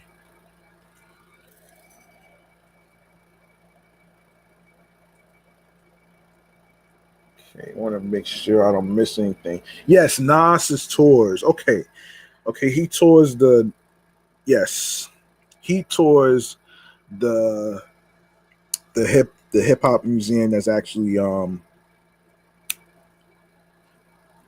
on, I'm sorry.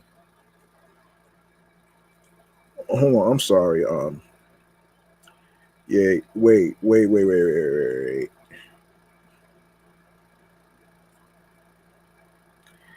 Yeah, I'm gonna do that one. I'm gonna do that one. Let me make sure I find it. Make sure I find this shit.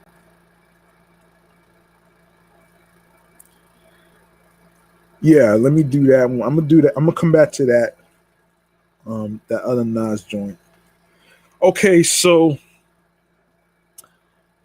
and all right, so this is from Hype Fresh. This was months ago actually. From it took place in December. So, hip hop icon Nas recently toured the under construction Universal Hip Hop Museum in the South Bronx, a project significantly bolstered by a $2 million investment. His visit underscores both the museum's progress and the growing support for hip hop's historical significance, reflecting a commitment to preserving the genre's legacy and global cultural impact. Hold on.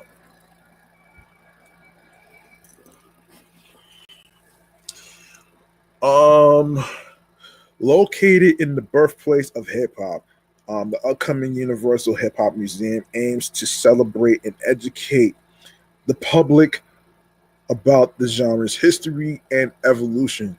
During his exclusive tour, Nas observed the architectural design and planned exhibits. The museum, expected to open soon, will feature interactive displays, historical artifacts, and educational programs, making hip hop's story accessible to future generations. The project enjoys support from various cultural and financial stakeholders, all eager to bolster the museum's mission. Let's see. A celebrated artist with a career spanning decades, Nas has long championed the preservation of hip hop culture. His presence at the South Bronx site signals a personal endorsement and investment in the project's success. He has praised the museum's vision to showcase hip hop's profound influence on art, music, fashion, and social justice. This visit marks a crucial step in solidifying hip hop's place in history, securing its heritage for years to come. The $2 million investment underscores confidence in the Universal Hip Hop Museum's potential as a leading cultural institution. This funding will support construction, exhibit development, and programming initiatives. Resorts World Casino, alongside other corporate and philanthropic donors, um, contributes to the museum's financial stability. This backing aims to ensure the museum remains a vibrant hub for hip hop enthusiasts and researchers, solidifying its role in the New York City cultural landscape. Um, the museum's opening coincides with renewed interest in preserving the genre's history. The South Bronx, recognized as the heart of hip hop, stands to benefit from the cultural influx the museum will generate. The the project is poised to become a vital resource for education and community engagement. As the Universal Hip Hop Museum gears up for its grand opening, anticipation builds for a vibrant celebration of hip hop's enduring influence and global impact. Also, in Nas news, I want to talk about too before I go on to. Um, before I go on to the next one. Let's see. Before I go on to the next thing, I want to actually go to another Nas good deed that he got into. Let's see. All right, so recently, last week, Nas' songwriting and impact on hip hop and popular culture will be recognized at the 2026 BMI R&B Hip Hop Awards, um, according to Yahoo .com/entertainment. Yahoo Entertainment. Nas has both defined and elevated hip hop through his groundbreaking storytelling, lyrical excellence, and a lasting commitment to artistic innovation, said Catherine Bruton, BMI's vice president of creative in Atlanta. From his earliest works to the music mogul that he is today, Nas is a true icon whose legacy continues to inspire artists, influence culture, and shape the sound of hip hop for generations. Ceremony will take place August 26th in Los Angeles. In addition to honoring Nas, BMI will present awards for R&B, hip hop songwriter, song of the year, producer of the year, and publisher of the year, as well as recognize top producers and the 35 most performed R&B hip hop songs of the past year. We are also looking forward to honoring all this year's award-winning songwriters, producers, and publishers. Brenton added, "It's going to be a night to remember." Now, if I hear anything on where it's going to be aired, I will do my best to actually bring it to this podcast platform. All right.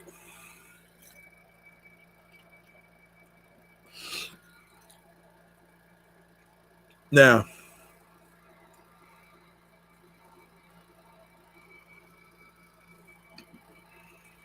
now,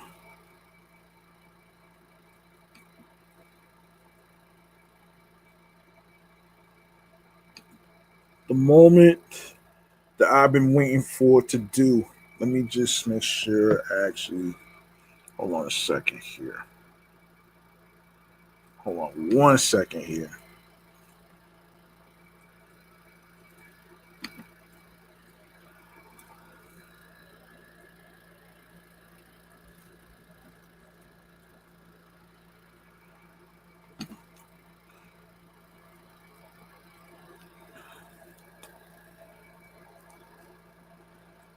All right.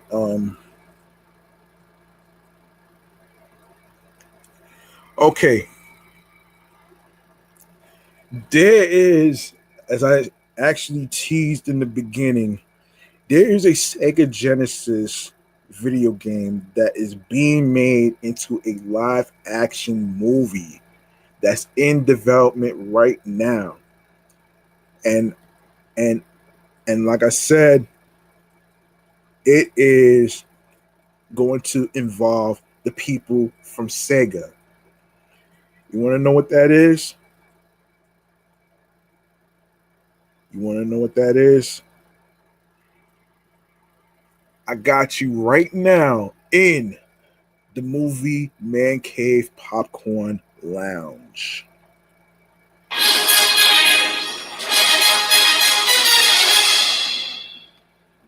I want to start off with a question to you folks at home who are gamers. How many of you ever heard of the video game Streets of Rage? Well, the reason I'm asking this question is because of the fact that um, I was reading an article somewhere involving Lionsgate. Lionsgate and Sega are in the in movie development for the Streets of Rage movie. Now let me just find out something actually. Let me just make sure I got the right information. So let me see. Let me make sure I got the right information. So let's see. Let me see. Where is it? Okay, Variety. Let's go to Variety.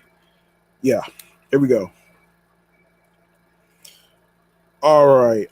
This was posted on Variety in June.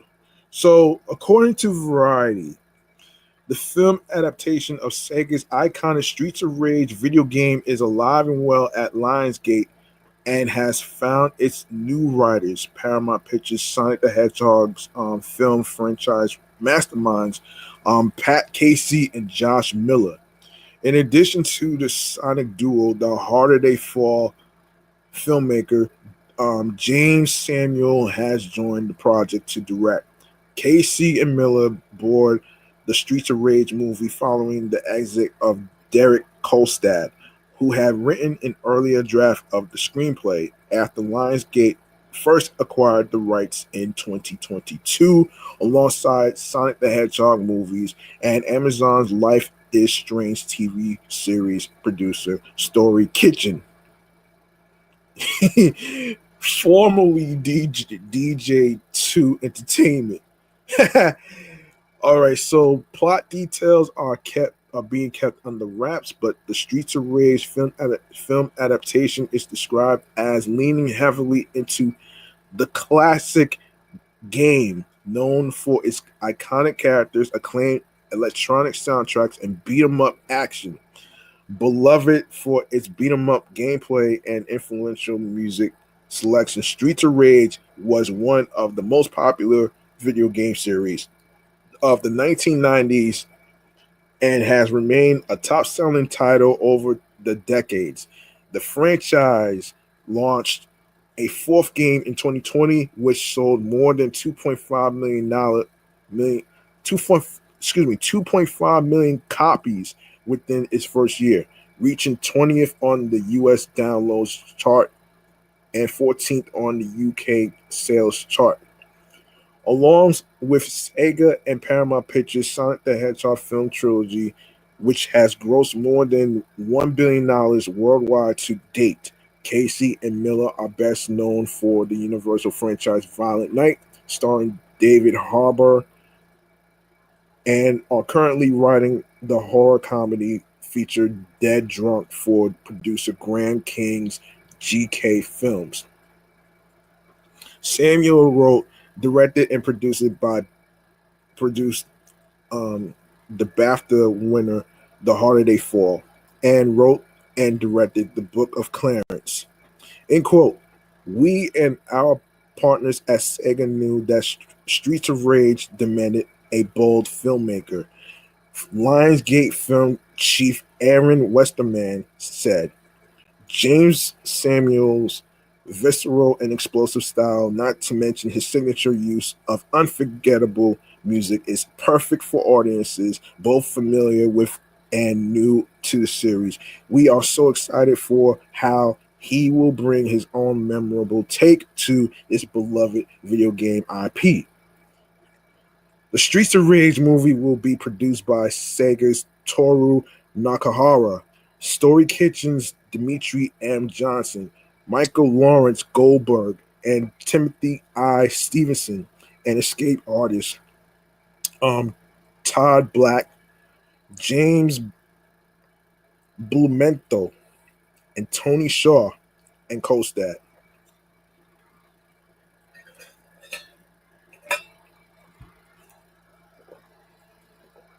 Casey and Miller are executive producing. Alina Sandoval is an EP for Story Kitchen. James Myers and Pavan Kalidini, no, excuse me, Kalidindi, excuse me, will oversee the project for Lionsgate. Shuji Utsumi and Nakahara are overseeing for Sega. Johnson is overseeing for Story Kitchen. Shaw is overseeing for Escape Artists. Samuel is repped by CAA and Johnson, Shapiro, Sluitt, and Cole. Casey and Miller are rep by CAA Gotham Group, and Van der Kloot Law Story Kitchen is rep by WME and Prior Cashman. The deal was negotiated by Phil Strina for Lionsgate. Yes, so as I was saying before, the Streets of Rage movie, which Sega and Lionsgate is involved in, it's in development right now. There is no official casting of who's going to play these iconic characters like Axel, Blaze, and Skate. I'm not sure who the actors and actresses is going to actually be in the movie. I'm not too sure though. So if I hear anything, I will bring it here to this podcast platform right here. I'll bring it here. I'll bring it here, man. Whatever year it comes out, I want these people to take their time with the Streets of Rage movie based on the video game, man. Especially to the writers Pat Casey and Josh Miller, who did a great job on the Sonic the Hedgehog movies. Sonic the Hedgehog 4 is coming out next year. Let me make a little correction, a little confession. Sonic the Hedgehog 4 is still coming out. It's still coming out on March the 19th, 2027 of next year. So which is months away actually. So I stand corrected when I read somewhere actually that it was going to be like, it was a rumor. It was actually a rumor that I was reading in regards to a possible switch of Sonic the Hedgehog 4 the movie because of the sequel to Godzilla and Kong Supernova. And hopefully Sonic the Hedgehog 4 next year will make more money than Godzilla and Kong Supernova sequel. I hope it does. And I am glad that Lionsgate and Sega are the ones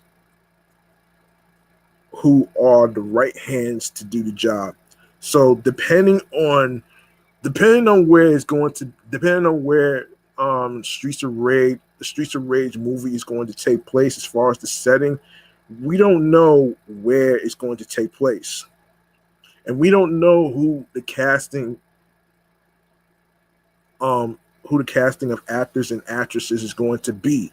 We don't know who's going to play Mr. X. We don't know who's going to play Axel, Blaze, Skate. We don't know who's going to play those video game iconic characters. So this is a wait and see. I'm glad Sega and Lionsgate are doing this. So I want to make some noise for them, man. Let me make some noise for them, man, for being in the right hands, though, man. You know what I mean? So a round of applause and make some noise for Lionsgate and Sega.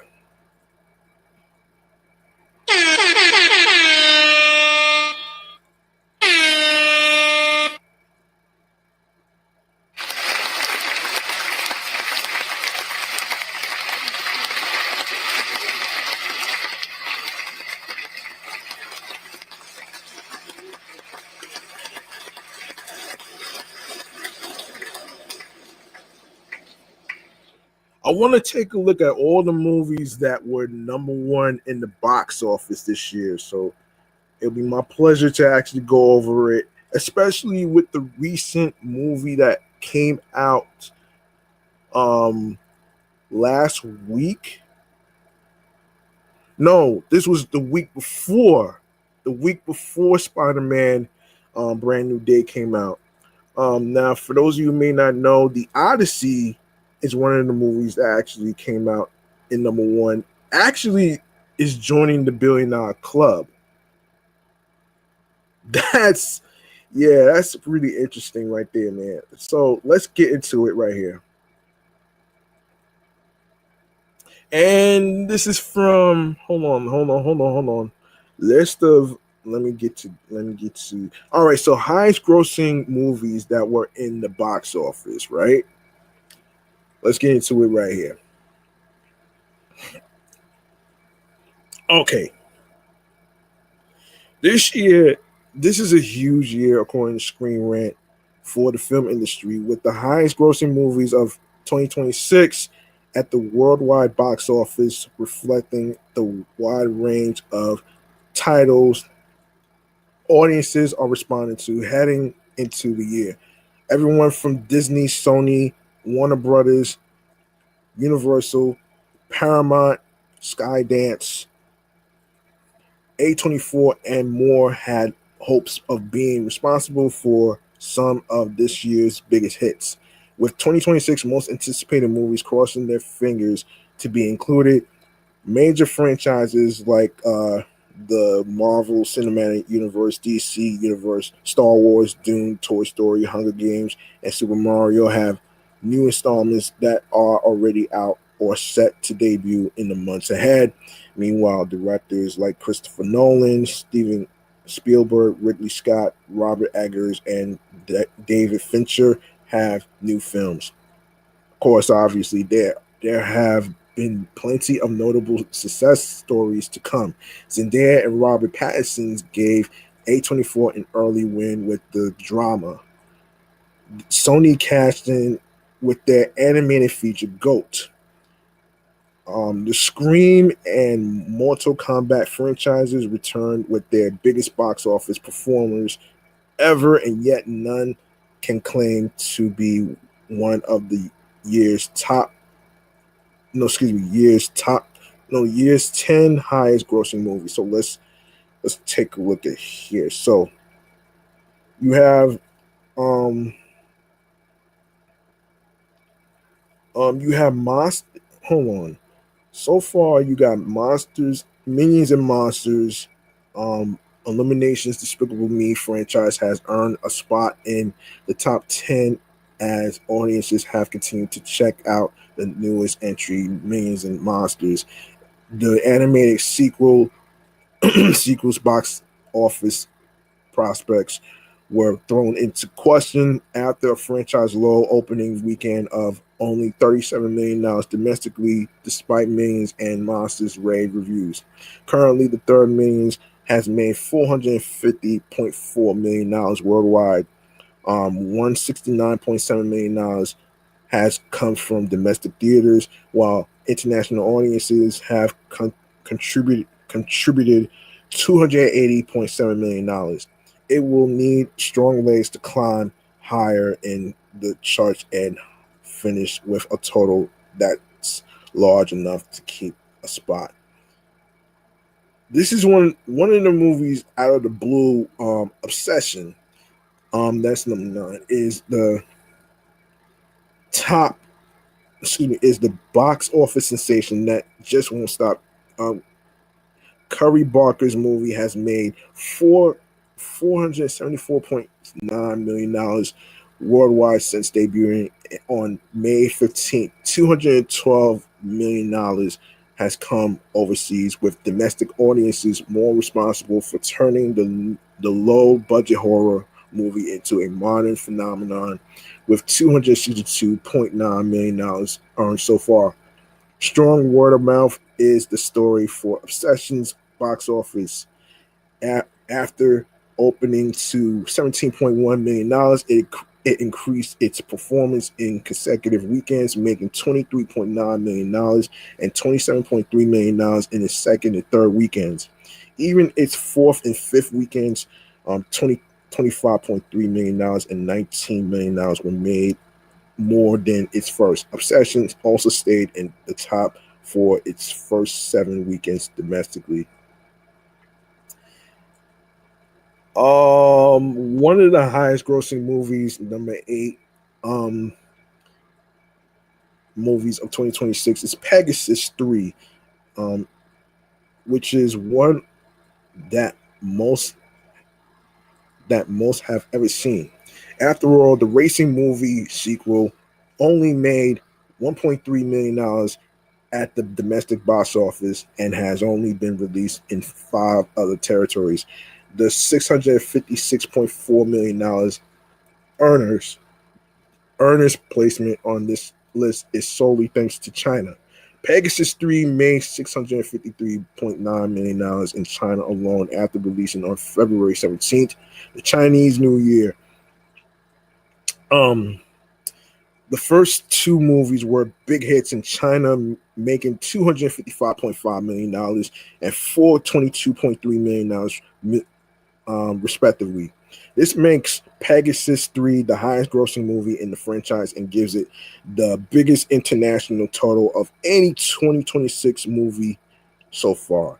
And of course, obviously, number 7, Project Hail Mary.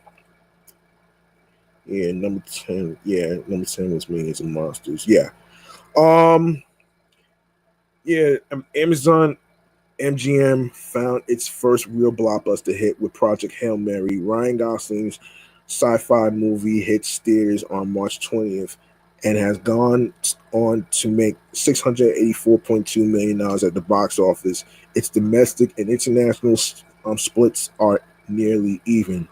At $344 million and $340.1 million, Project Hail Mary launched with an amazing $80.5 million opening weekend domestically. It had such great legs that it wasn't until its 11th weekend of release that it had a drop of more than 42%. It became Amazon MGM's highest grossing movie and is Gosling's second biggest movie. Project Hail Mary also surpassed fellow Andy Weir book adaptation, The Martian, $630.6 million. And number 6, The Devil Wears Prada 2, which I didn't really care too much about that.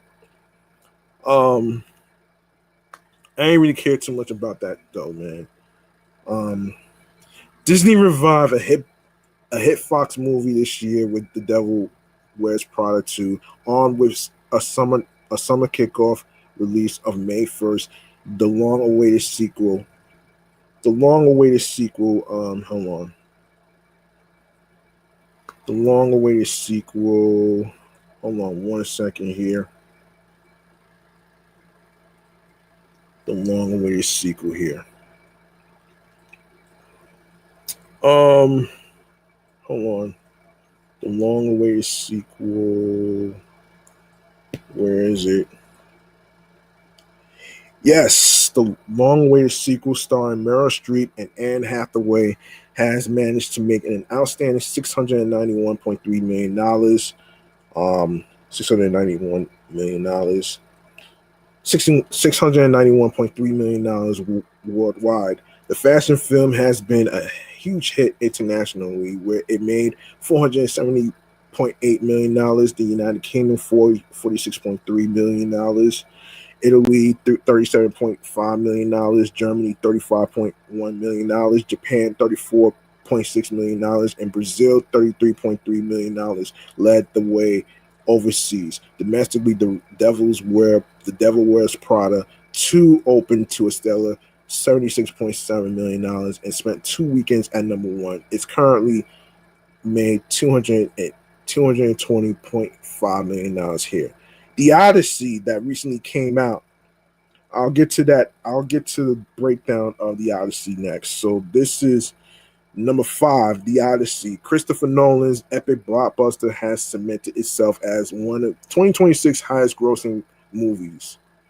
After 3 weeks in theaters, The Odyssey has already grossed $922 million worldwide. International audiences has accounted for more of that total, $516.8 million. But the movie has also been a force to be reckoned with domestically, earning $405.2 million so far. The quick entry in the top 10 has come as audiences flock to the acclaimed adaptation. The Odyssey has set box office records for Nolan domestically and globally, with the $123.5 million opening statewide, the biggest non-Batman performance for him. It then had an incredibly low drop of just negative 29.6% in its second weekend, earning another $87 million, which is more than Oppenheimer did in its debut weekend. It's even beaten Oppenheimer's entire domestic gross already. A $1 billion finish is assured. The Odyssey will certainly become Nolan's highest grossing movie, and it could ultimately become the highest grossing R-rated movie ever. You better believe it. You better believe it. Number 4, the Super Mario Galaxy movie. Illumination and Nintendo's animated sequel, the Super Mario Galaxy movie, has made over $1 billion worldwide. It achieved that milestone over 2 months after debuting in theaters on April 1st, aka April Fools. $581.6 million has come internationally with Mexico $67.7 million, France $54.1 million, the UK $51.2 million, and Japan $49.6 million, driving the most business. The Super Mario Galaxy movie has made $429.8 million domestically, where it spent 3 weekends at number 1 and didn't have a drop of over 50% in its first 8 weekends. While not quite matching the $1.3 billion success of the Super Mario Brothers movie, the sequel has still been a huge hit. The Super Mario Galaxy movie spent a long time at 2026 highest grossing movie before being unseated.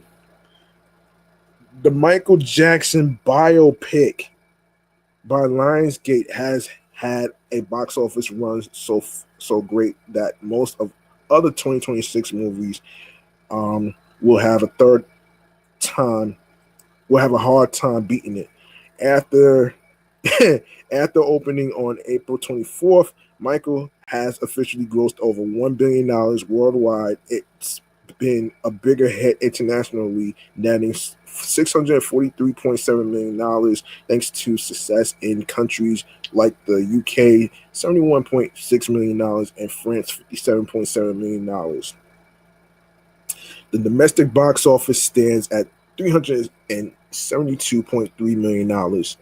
Michael began with a record $97.2 million opening weekend and has yet to have a weekend drop greater than 50% after 9 weeks in theaters, thanks to its continued success on the big screen. Michael became the highest grossing musician biopic of all time and previously passed Oppenheimer to the biggest biopic ever. Toy Story 5, number 2, Toy Story 5. Pixar has launched a massive hit with Toy Story's return.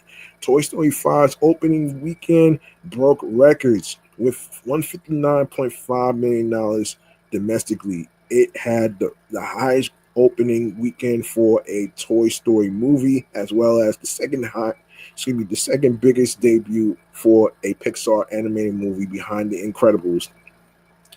Toy Story 5's total box office sits at over $1 billion, making it the year's biggest hit. The domestic total has risen to $463.3 million, with international markets accounting for $604.8 million. It was number 1 at the domestic box office for its first 2 weekends and eventually became the year's highest grossing movie for a short time. And number 1, Spider-Man Brand New Day. In a sign of the MCU's and Spider-Man's allure, Spider-Man Brand New Day has become the year's biggest hit in a matter of days.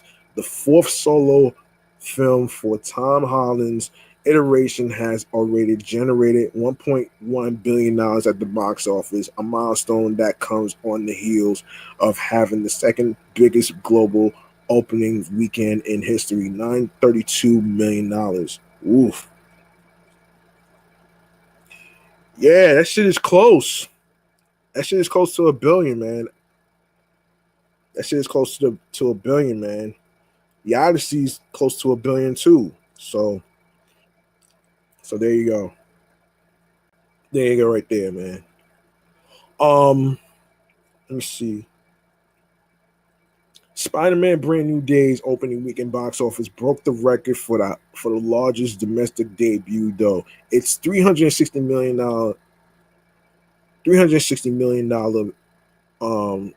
launch beat Avengers,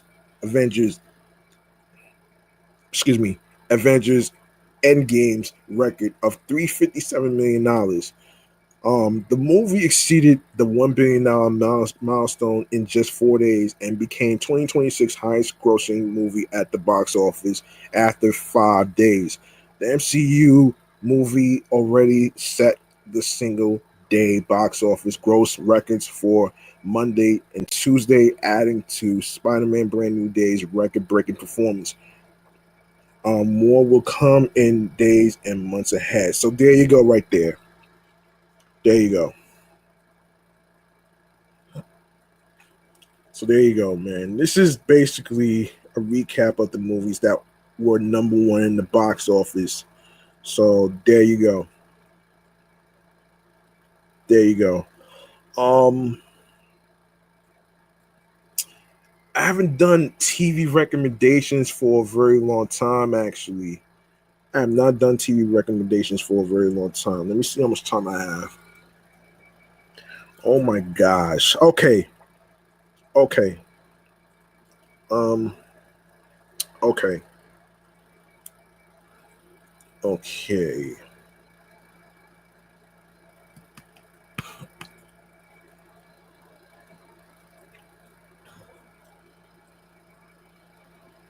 Oh my gosh.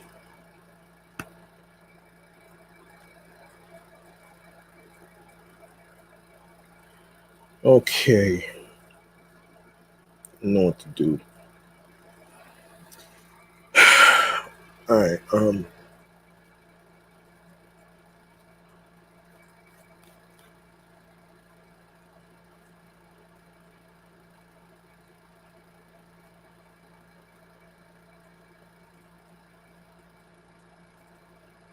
the hell's going on here?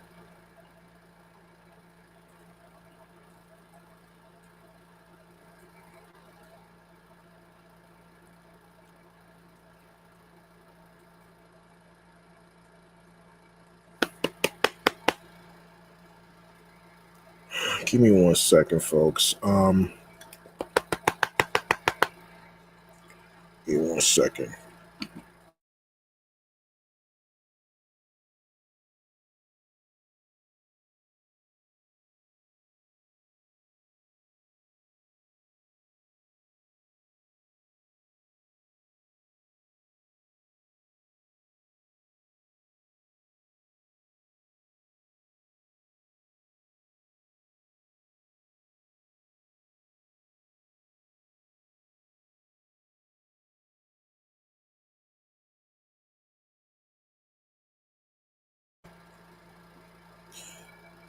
Sorry about that, folks.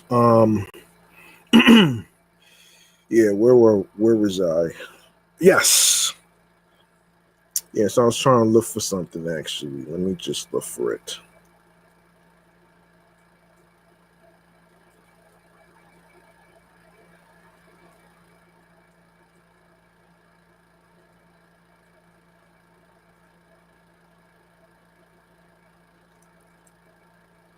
Let me see.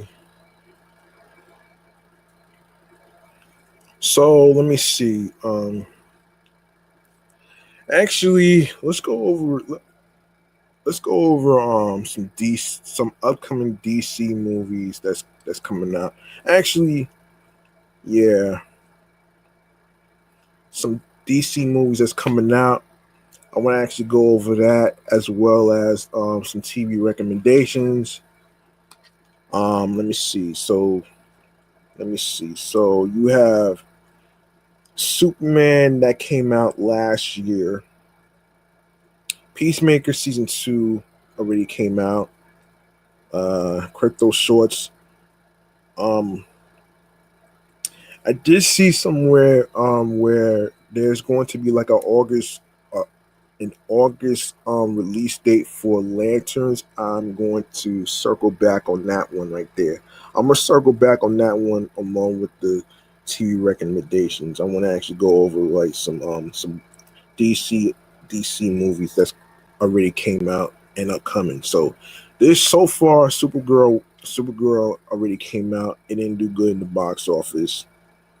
The next DC movie is Clayface, a movie.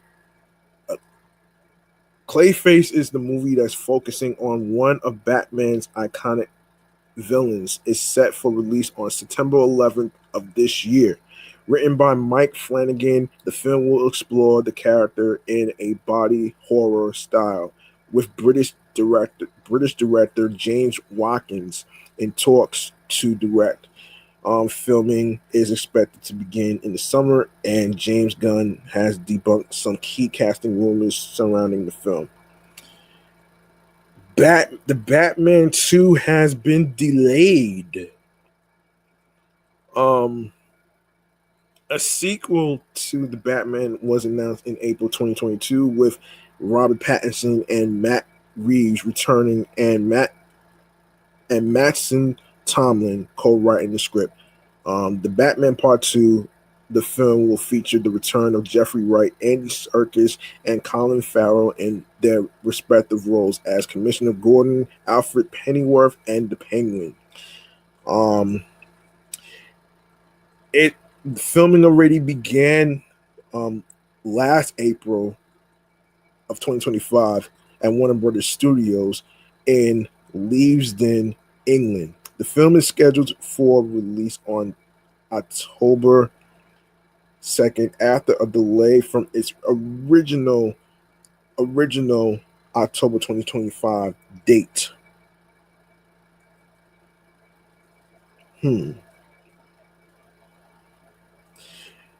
Let's take a look at this, man.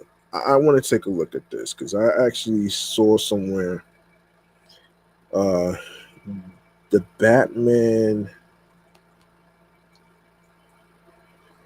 Part 2 delayed. Let me see something here because it got delayed. Hold on. It got delayed. Yeah, unfortunately, yeah, it got delayed to 2028. Unfortunately. Yeah, it got delayed to 2028. Let me just, and this is from, let me just make sure. Yeah, Screen Rant. Yeah, so let me just break this down. Robert Pattinson's DC return will be later than expected. It has been nearly half a decade since the Batman ending in 2022, as Pattinson became the latest big screen iteration of the Cape Crusader. However, the road to his sequel has been easier said than done. And while filming is already underway, the DC Studios has officially delayed the Batman Part 2 to February 18th, 2028. As of writing, no official reason was shared by DC or Warner Brothers Discovery. However, Matt Reeves shared on his official social media pages a first look at Pattinson back in the costume as part of the film's release date delay. The Batman universe was initially set to resume on October 1st, 2027, as it would have arrived in theaters only a few months after James Gunn's upcoming Man of Tomorrow, which is also filming right now. That would have been the first time Warner Brothers released live action Batman and Superman movies in the same year. Whether or not Reeves or Gunn will clarify what the cause of the Batman Part 2 being delayed is remains to be seen. While Pattinson's franchise exits outside the DC universe, this could potentially have a direct effect on DC Studios' other plans for the Dark Knight. While the DCU's Chapter 1 Gods and Monsters slate has its own Batman reboot in the works, by pushing Reeves' film back further, it likely means that the brave and the bold won't be happening for a few more years. Gunn has previously stated that he doesn't intend to have two versions of Bruce Wayne on the big screen in the same year. Despite the fact that the Batman Part 2 cast has been filming for a few weeks without any reported issues in their principal photography process, it makes the 2028 push more confusing. Audience members on social media have already begun sharing their frustrations across social media. While details are still being kept under wraps on the sequel, Reeves's next film will feature several new faces, with not one but three Marvel Cinematic Universe actors: Sebastian Stan, Scarlett Johansson, and Brian Tyree Henry, who play Bucky Barnes, Natasha Romanoff, and Fastos, are now making the move to DC. Oh boy. Henry and John and Johansson's roles haven't been officially revealed, but Stan is reportedly playing Harvey Dent. However, set photos have recently surfaced on the MCU alum having shaved his head, which has fueled rumors that he is actually portraying um, Victor's Victor Zizas, but that has not been formally confirmed or denied. So yeah, it's been pushed to February 18th of 2028. You know, I'm glad they actually delayed this because you don't want to rush it. You know what I'm saying? You don't want to rush it to 2027. Um, you want to take your time with your craft. So that's pretty much what it is. So that's good on their part. Let me see. What else? What else, man?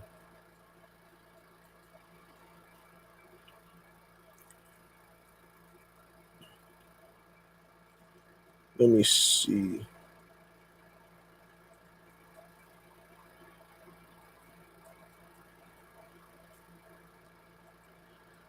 Um, where is it?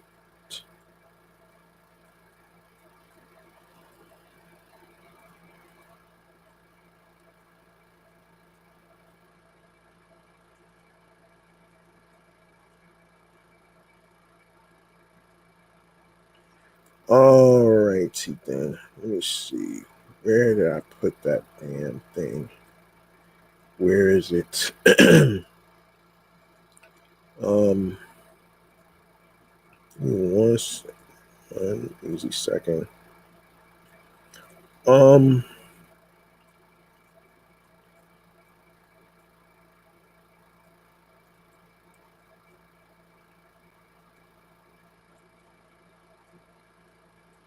let's see this.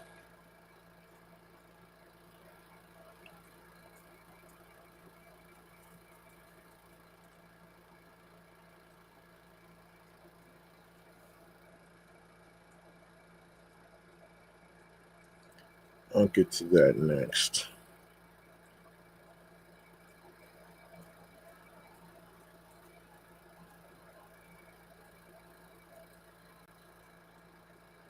Where is that damn?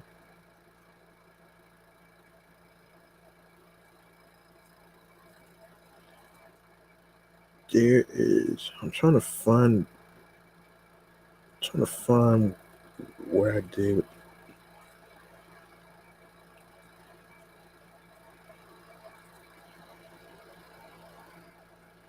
Hmm.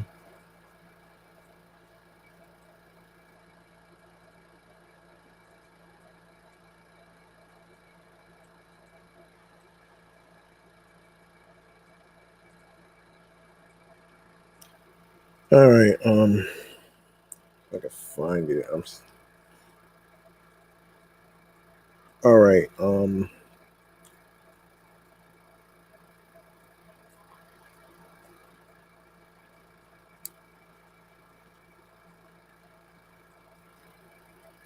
Okay. Here it is. Here we go. Um. That's what I was looking for. All right. So no, this was posted actually. I'll get to that as well. Um. Where was I? Where did I leave off? Yeah. So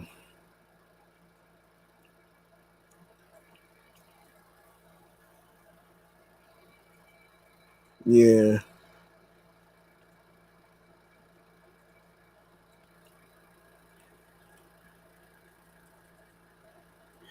Yeah, the brave and the bold. Okay, so where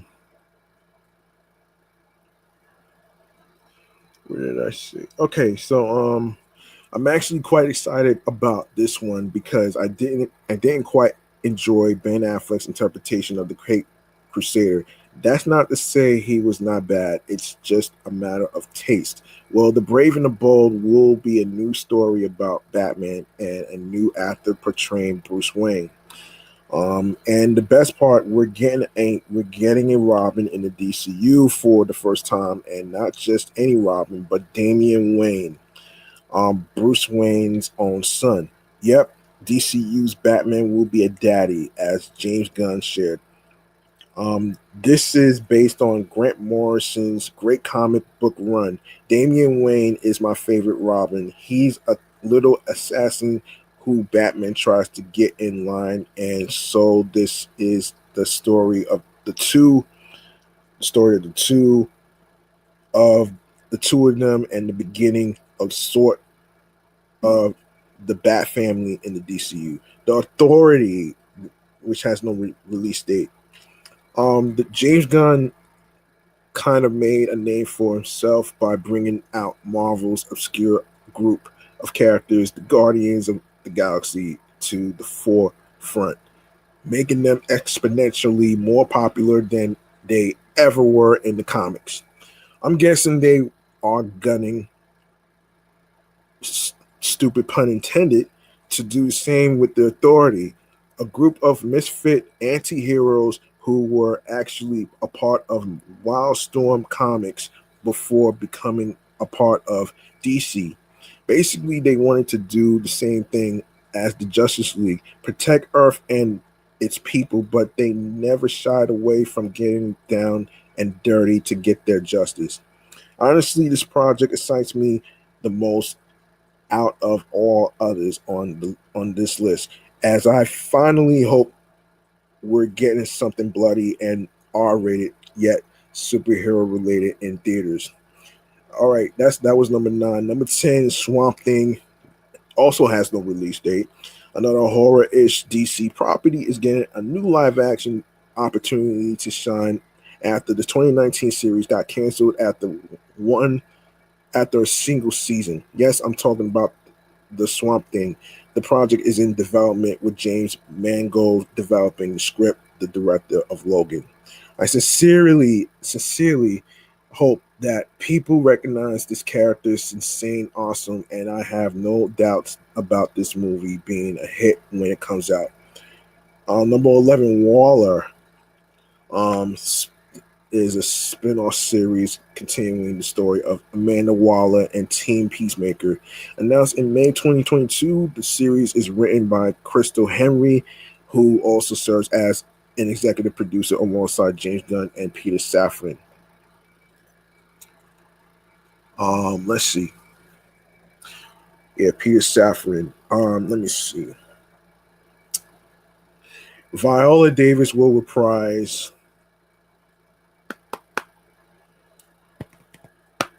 Hang on one second.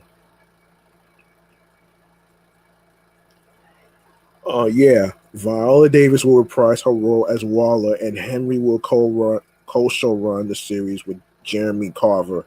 Originally scheduled for 2024 release, Waller has been delayed due to the 2023 Hollywood labor disputes and is now set to release after Peacemaker's second season. Number 12, Boosters Gold also doesn't have a release date. Booster Gold follows Mike Carter, a disgraced former football star from the 25th century who travels back in time to pose as a superhero using futuristic technology, announced as part of the DCU slate in January 2023. The series is described as an outright comedy set within the DC universe. Number 13, Paradise Lost has been announced as a Game of Thrones like TV show taking place on Themyscira, hold on, Themyscira, the Paradise Island where Wonder Woman was born, and the Amazons live. There's a comic book storyline called Paradise Island Lost, a two-part story featured in Wonder Woman 169 to 169. Oh wow! Basically,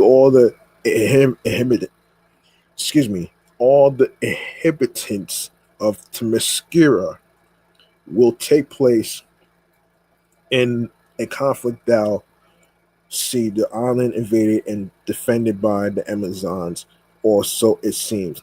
It's also rumored to be a prequel to the first two Wonder Woman films, but none of the pieces of information have been confirmed other than the Game of Thrones reference that James Gunn made. Number 14, The Sandman Season 2. The first season of The Sandman on Netflix by Neil Gaiman garnered incredible reviews and popularity. However, there were questions about whether a second season was happening or not after it became official. We also learned that the second season will revolve around the Sandman volume called A Game of You, or Volume 7, named Brief Lives. It's unclear when the season will premiere, but it was initially expected to drop in 2025. Number 15, an animated series focused on Jamie Reyes, aka Blue Beetle, is in development for the DCU, building off the DCEU film Blue Beetle, but telling its own story. The series is being led by Miguel Puga as showrunner and director, with Christian Martinez as writer. Zolo Mariduena is confirmed to reprise his role as Blue Beetle, with the film's director Angel Manuel Soto and other key creators serving as executive producers. The series has the potential to lead the Mariduena starring in a DCU film if it proves successful. Number 16, um, Number 16, in March 2024, a film centered on the Teen Titans team was announced to be in development, with Anna Noguera writing the screenplay. Right? Really? Hold on. Oh my goodness.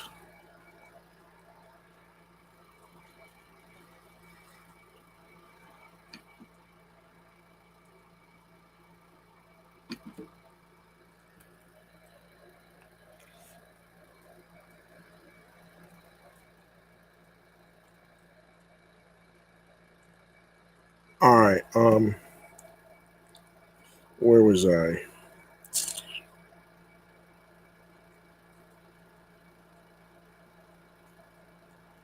Yeah, where was I? Where was I? Yeah, yeah, yeah.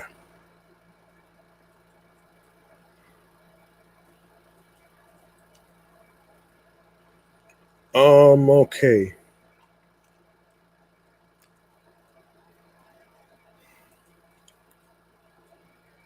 Yeah, this is like a mixture of the movies and TV series and DC and stuff. So that's why I'm going over it like this. And then I'll do the other recommendations and stuff. So let me keep going here. Besides that, nothing official is known about the movie.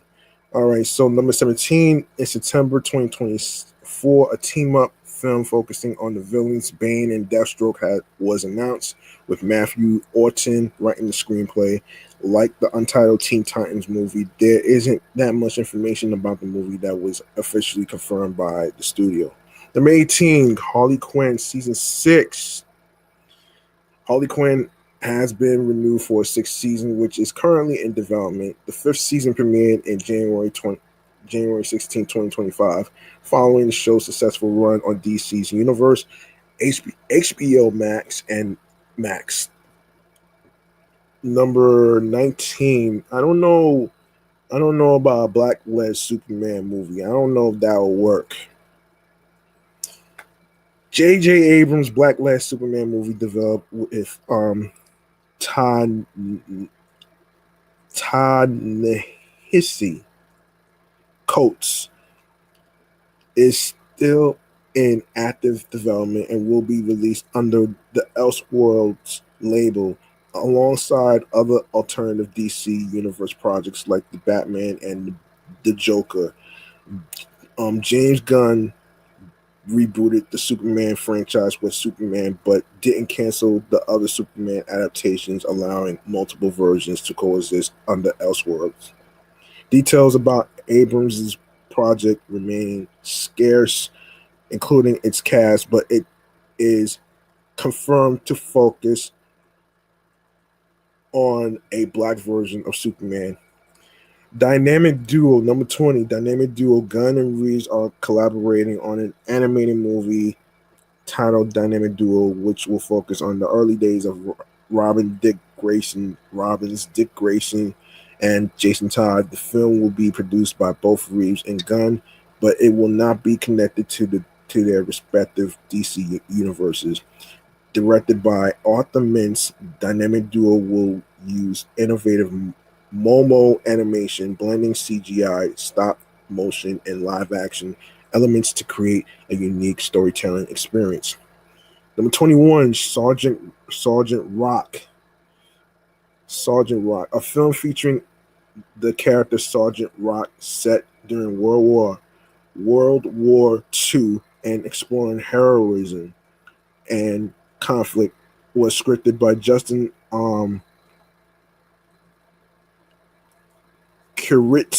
Kuritzkes. By November 2024, Luca Guadagnino and Daniel Craig were initially in talks to direct and star, but by February 2025, Craig passed on the role due to scheduling conflicts and dissatisfaction with the reception to Queer. DC Studios remain confident in the script and is now looking for a new actor, with filming expected to begin in May 2025 at Warner Brothers Studios Linden. Number 22, Creature Commandos Season 2. Creature Commandos was renewed for a second season in December 2024 following its successful premiere on Max.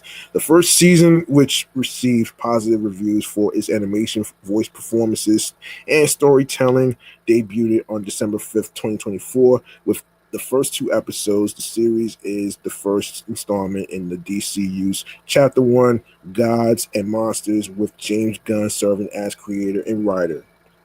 Number 23, Constantine sequel has been in development for several years, with Keanu Reeves set to return in the lead role. In September 2022, Warner Bros. Confirmed the project with Francis Lawrence returning as director and Akiva Goldsman writing the screenplay. In February 2025, Reeves confirmed that the story was developed and approved by DC Studios, with the sequel to take place in the same world as the 2005 film, focusing on John Constantine's new challenges. The script was completed in September 2024, and production is moving forward. Starfire, number 24. Starfire is a new animated series that explores the origin story of the iconic Teen Titan as she embarks on galactic adventures after discovering a spaceship on her home planet, Tamaran.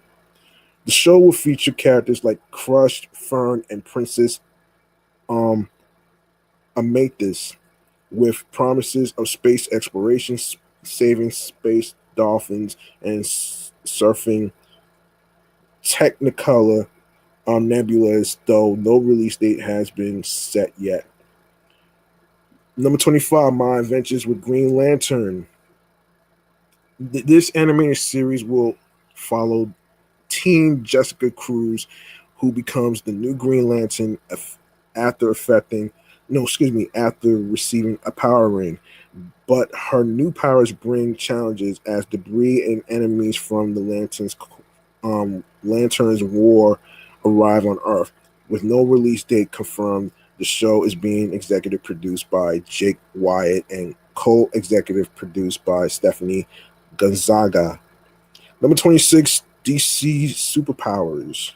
DC Superpowers is an animated series set at the Alliance School for Heroes, where new students like Lightning, Flash, Plastic Man, Aquagirl, Green Lantern, and Terra train to become the next generation of crime fighters. Under the guidance of Principal Martian Manhunter, they work to strengthen their powers. The series is executive produced by Matt Beams, and with Michael Chang serving as a supervising producer, though the release date is yet to be confirmed. Number 27, My Adventures with Superman Season 3. There's no release date for that one, too. Actually. The third season of My Adventures with Superman was announced in June 2024, following a successful run on the Adult Swim and Max. The second season began airing on May 26, 2024, and shifted to the Toonami programming block. All right. I want to do some. I haven't done any TV recommendations for a very long time, actually. So I want to actually. Oh my goodness.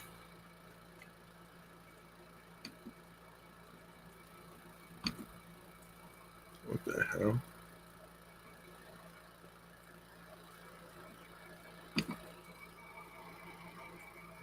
All right. All right. I want to do some TV recommendations, actually. So I haven't, and I said I was going to circle back on the release date for Lanterns. So I'm gonna actually do that right now. For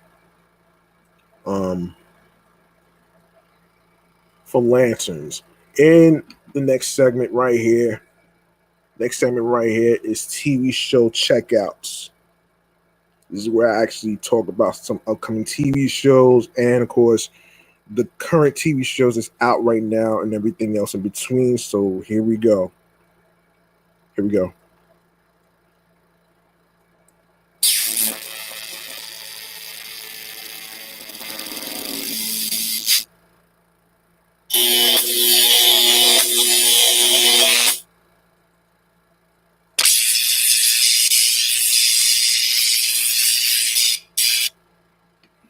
All right, so I was going to circle back on the release date for Lanterns. I'm going to circle back on it right now. All right. So for lanterns, let's take a look at this. Let's take a look at this, though. I want to see something real quick. All right. Okay, let's take a look at this. This is from yahoo.com/entertainment/TV article in regards to lanterns. So just bear with me here. Yeah. All right. So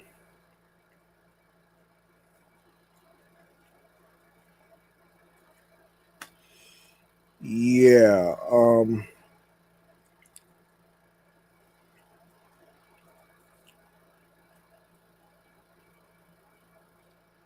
So let me see. Let me take a look here.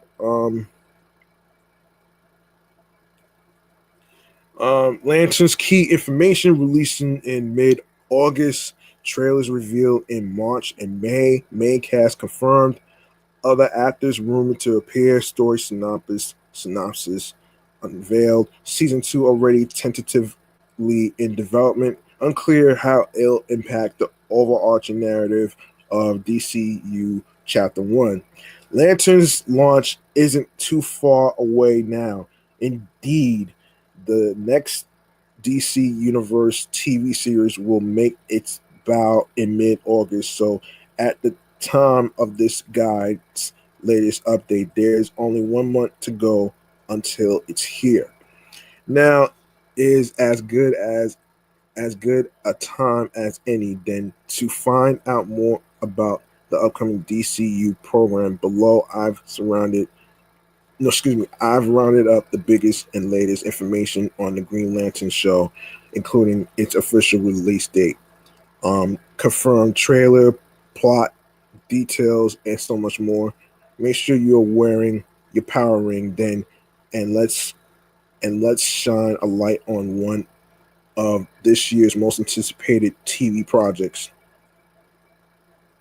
It took a while to tell us, but in late April, HBO finally confirmed Lantern's release date, Sunday, August 16th. Mark your calendars, folks. Sunday, August 16th in North and South America, and Monday, August 17th, everywhere else. As for where you'll be able to watch it, it vast the vast majority of viewers can catch it on HBO Max, aka one of the best streaming services where it's available. US audiences will also have the chance to watch it via linear TV network HBO. Meanwhile, UK users will soon find it on Sky Atlantic and Now TV. Canadians should load up Crave, and those of you in India will have to sign into Geo Hotstar. Right. So, revealed in mid-March, the DCU Chapter One TV series first trailer ended up posing 7 big questions about Lantern's characters and plot. 2 months later, Lantern's official trailer showed off even more of the comic book show, but did little to answer any of the aforementioned questions. Check it out below if you haven't yet. Lantern's cast confirmed the rumors. Um, Kyle Chandler as Hal Jordan, Aaron Pierre as John Stewart, Kelly McDonald as Sheriff Kerry, Ulrich Ulrich Ehrlich, Ehrlich Thompson as Tal Sinestro, Nathan Fillion, the guy from The Rookie, as Guy Gardner, Garrett Dillahunt as um, um, TBC stands for to be confirmed. Porna Jagan Nathan, um, Laura Linney, Jason Ritter, J. Alphonse Nicholson, Jasmine Cephas Jones. Um, Of the above, Pierre and Chandler's involvement in Lanterns was confirmed in October 2024. They'll play fan favorite Green Lanterns with Pierre as John Stewart and Chandler as Hal Jordan. The pair will find themselves at loggerheads with each other and McDonald's. Carrie, the latter of whom is leading an investigation that Stewart and Jordan become embroiled in. Meanwhile, Phillians Gardner, another member of the Intergalactic Space Cop Agency known more famously as the Lantern Corps, will appear in the third DCU project after 2025's Superman movie and Peacemaker Season 2. They might not be the only Green Lantern. It might not be the only Green Lanterns who show up either during the DCU Chapter One lineups full reveal in January 2023. Gunn said we have a few other lanterns peppered in there. The first trailer for Lanterns also name dropped another Green Lantern, so don't be surprised if other power ring wielding individuals appear. Where Lanterns' primary antagonist is concerned, it's expected to be Sinestro, a former Green Lantern relieved of his duties for abusing his power. Sinestro has been a longtime foe of the Lantern Corps. Thompson confirmed he'll play Sinestro via Instagram in late 2025. Elsewhere, Jagan Nathan has reportedly been tapped to play Zoe, aka Stewart's love interest. Deadline has also indicated that Dillahunt was involved as a modern-day cowboy named William McCon, but Variety has since suggested that the role has gone to Ritter. It's unclear then who Dillahunt will play. Furthermore, Deadline believes Nicholson will portray a younger version of Stewart's father. Deadline also claimed Cephas Jones will portray a younger iteration of Stewart's mother, which suggests we'll see flashbacks to John's childhood. Lastly, Lenny was announced as the latest addition to the cast in May, like Dillahunt. Her role is being kept firmly under wraps, so we'll have to wait for the show's debut to learn who she'll portray.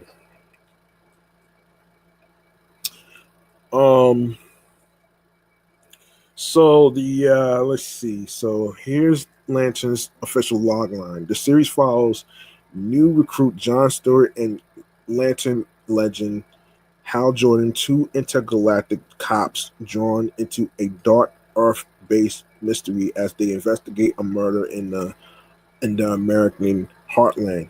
With the Green Lantern TV show's release date fast approaching, we started to learn even more about it via its talented creative team. Described as a cop version of True Detective by DC Studios co-chief James Gunn, its story will primarily take place in Iowa and Nebraska.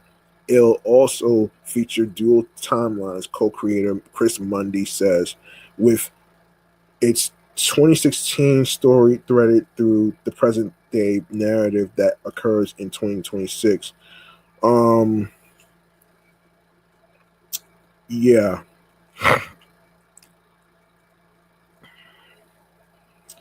For those of you who may not know, Chris Mundy is the person from Entertainment Weekly.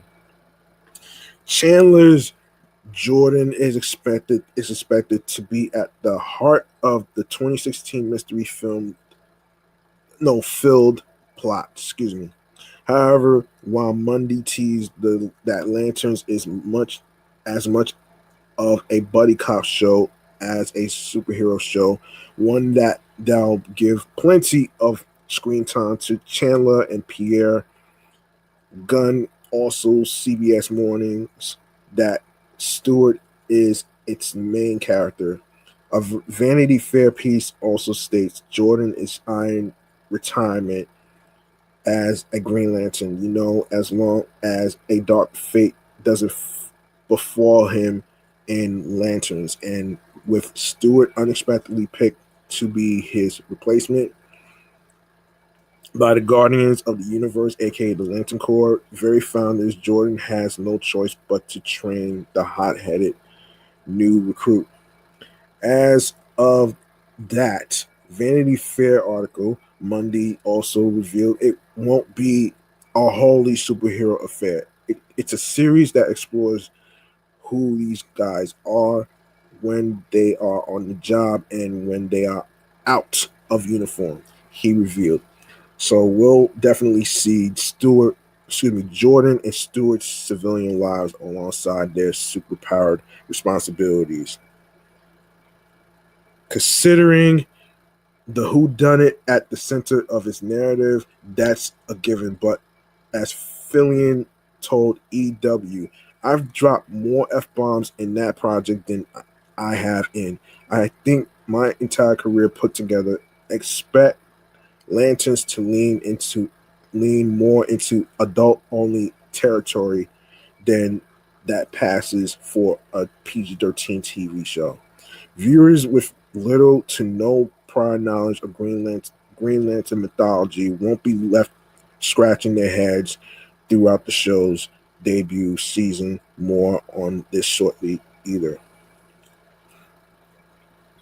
Speaking to comicbook.com, Monday said, we wanted it to be accessible for anyone who doesn't know the canon, but at the same time satisfying for people who know the lore in minute detail. Some audience members then can expect a crash course in all things Green Lantern very soon.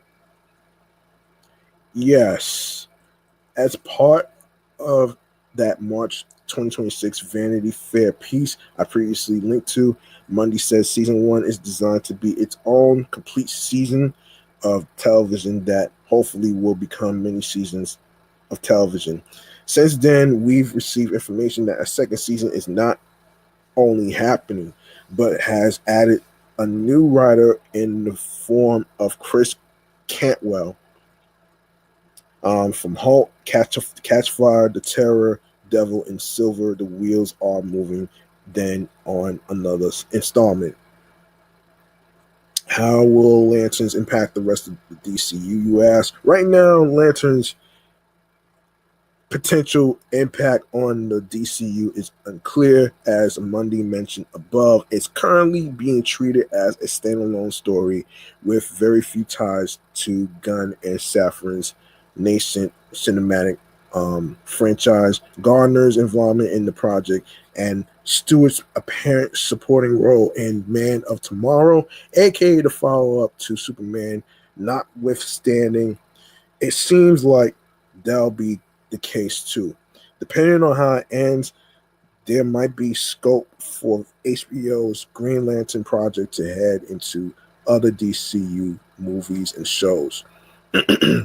Until it launches, though, nobody knows what role it may have in fleshing out this comic book inspired universe. Another TV recommendation, I actually checked out this TV series recently.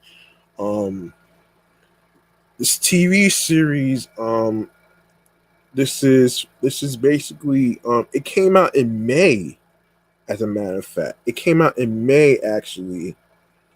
So this is from let me see. M.I.A.com. So let's go over this actually. So Peacock dropped its latest crime thriller, M.I.A., which is missing in action, and also short for Miami, Florida. I had to figure that out too. Which has received praise for its visceral tone and gripping narrative set in Miami's criminal underworld. M.I.A. follows Etta Tiger Jones, played by Shannon Gisella, who hails from a family of smugglers working for the Rojas drug cartel. For those of you who may not know who Shannon Gisella is, she's the actress in the series that you saw on the posters, on the billboards, the, the passenger side of the transit buses that you see in New York. I seen couple of couple couple of the it was the marketing. I saw the marketing on YouTube actually. So that's pretty much um so yeah. However, her family is killed after a dangerous operation goes sideways, forcing Etta to go on a revenge mission to kill members of the Rojas crime family. She creates a list of the 12 men, and using her photographic memory, sets off to kill them one by one. Etta fulfills her mission by the end of the 9-part series by killing all 12 people, effectively bringing an end to her revenge storyline. However, there is more. Last week, the show's creator um, Bill Dubuque and Karen Campbell spoke to Screen Rant about the show's future, asked whether they have plans to expand the story into more seasons. They confirmed the same, saying there's definitely enough story to sustain 5 kick-ass seasons. Campbell recalled that she felt you could easily get 5 really robust, incredible seasons out of M.I.A. After reading Dubuque Dubuque's original pilot script, she went on to tease a continuation of Etta's revenge saga, saying, "We have some great ideas for the future," and that they had worked on them in the season 1 finale, setting the stage for Etta to resume her revenge plan in season 2 with a shocking plot twist. Whether the creators will get the chance to tell the complete story is another question. Um, as season 2 has not been greenlit as of this writing.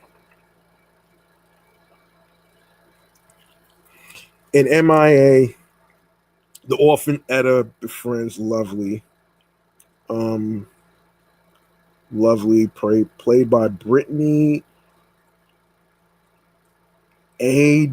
A.D. Bumola, and Samuel, played by Gerardo Salasco, and begins dating a guy named Matt, played by Tyler Tomas Perez.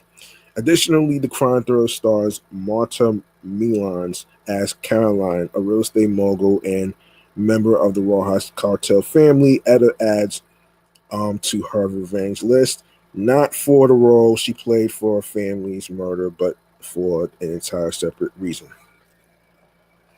Yeah, separate reason, and yeah, separate reason.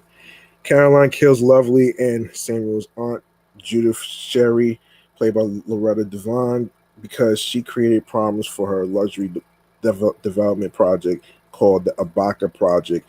An enraged Ada adds Caroline's name to her revenge list, seeking justice for her friends. Yeah, so there you go, right there. However, Etta faces a major conflict in the finale when she learns in the final scene that her boyfriend Matt is related to the Rojas family. More importantly, he is Caroline's son.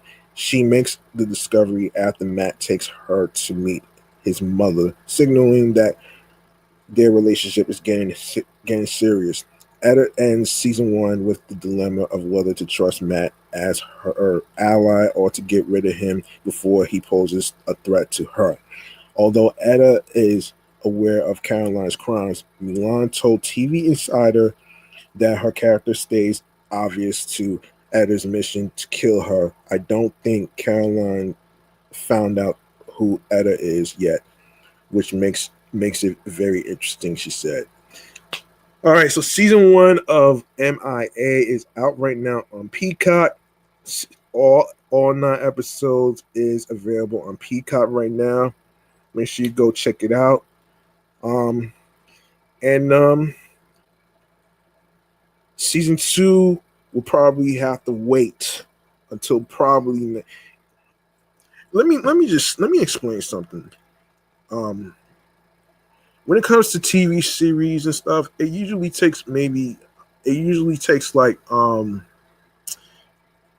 it depends. It depends on how many episodes you are doing though. Every TV show is different. Like if you're doing like 9 episodes, it usually takes like let me just look this up real quick. Let me look this up real quick. I want to actually learn something. How long? Let me see. How long does it usually take to film a TV series with? Because every TV show is different. Every TV show is different. So, you know, it usually takes like maybe what? Man, well, probably not months. Probably 1 or 2 weeks, 9 to 18 weeks. And that's usually how long it usually takes. Okay. That's not bad. That's not bad though. I want to actually let me go to. Yeah, I'm not gonna have time to get to. Let me see if I can get to. All right, let me see if I can get to. Let me see if I can get to. Because I'm not gonna have time to do some fun activities and stuff. So let's go to the video game entertainment newsroom. Let's get to it right here, right now. Hold on. Let's get to it right here. Hold on.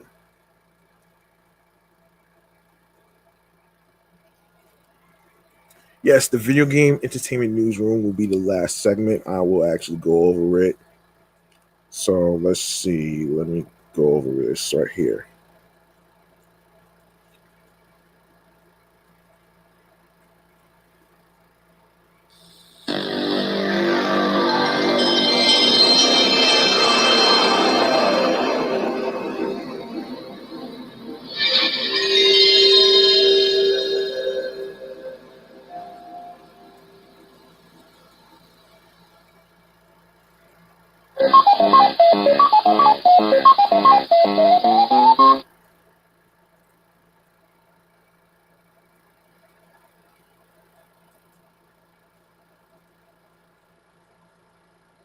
Hold on.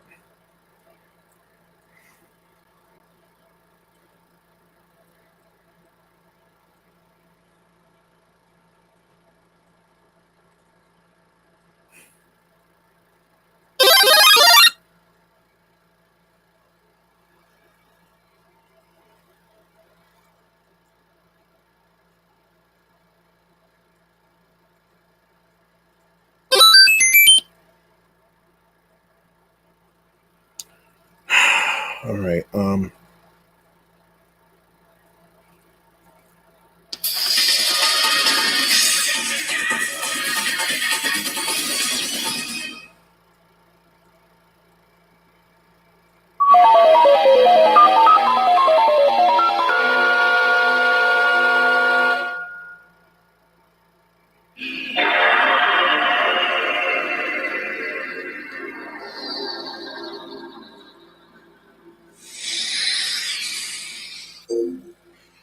All right. I want to go over. I want to go over something actually, man. I want to go over something that really, really, really kind of caught my attention actually. So the other topics that I'm not going to be able to get to. I'm not going to get to it too much. I'm not going to be able to get to it as much. Let's go to. Oh boy. Um.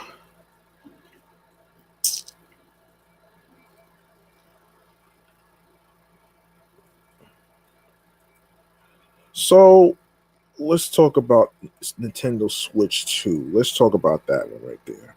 I'm not gonna have time to get to the others because I have to wrap up anyway. So Nintendo's results for Q1 of its current fiscal year, the period from April 1st to June 30th, stated that it sold a further 3.882 million Switch 2 consoles during those 3 months. This brings the total sales of Switch 2 to 23.68 million units sold in its first 13 months. As pointed out by Satisfaction Pierre 485 on X, this means Switch is still Nintendo's fastest selling system, with no other console or handheld selling as many units in its first 5 fiscal quarters. The closest at this stage was still Wii, um, which has sold 20.13 million units by the end of its fiscal quarter, fifth fiscal quarter. The original Switch, meanwhile, sold 17.79 million after its first 5 quarters.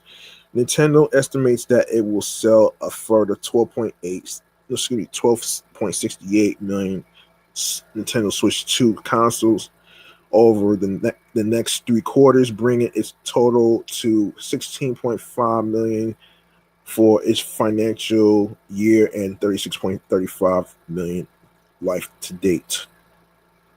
And yeah, life to date. So let's get to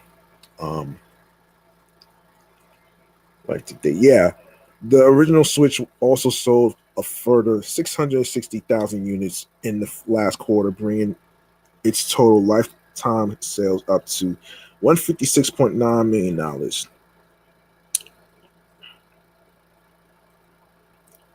Um, Nintendo forecasts that it will sell a further of $1.34 million Switch consoles in the rest of its fiscal year, bringing it up to $157.93 million, just a few million shy of Sony's reported record of $160.63 million PS2 consoles. To date, Nintendo has sold 6.7 million Switch 2 units in Japan, 7.95 million in the Americas, 5.37 million in Europe, and 3.66 in other regions elsewhere. In its financial results, the company announced that Tomodachi Life Living the Dream had sold more than 8 million units as of August 5th, while Pokemon Pocopia had reached 3.68 million sales by the end of June. All right, I'm about to wrap up. This show right here. I'm not gonna have time to get to some fun activities to do for the weekend. I will actually try to post some fun activities to do for the weekend on Threads and alongside with Facebook, alongside with Instagram. I'll try to post as much as I can actually after I get off the air. Um, all right. Let me see.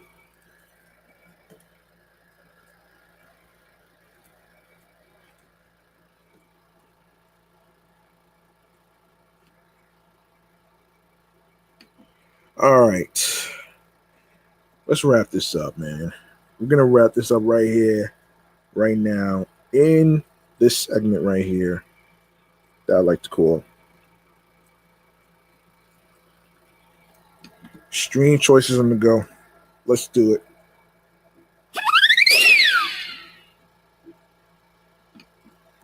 All right, make sure you follow Off the Meat Rat Chainz New York Avenue podcast on Facebook alongside with Bluesky Social, Threads, and of course Instagram. The same goes for my other podcast shows that I do.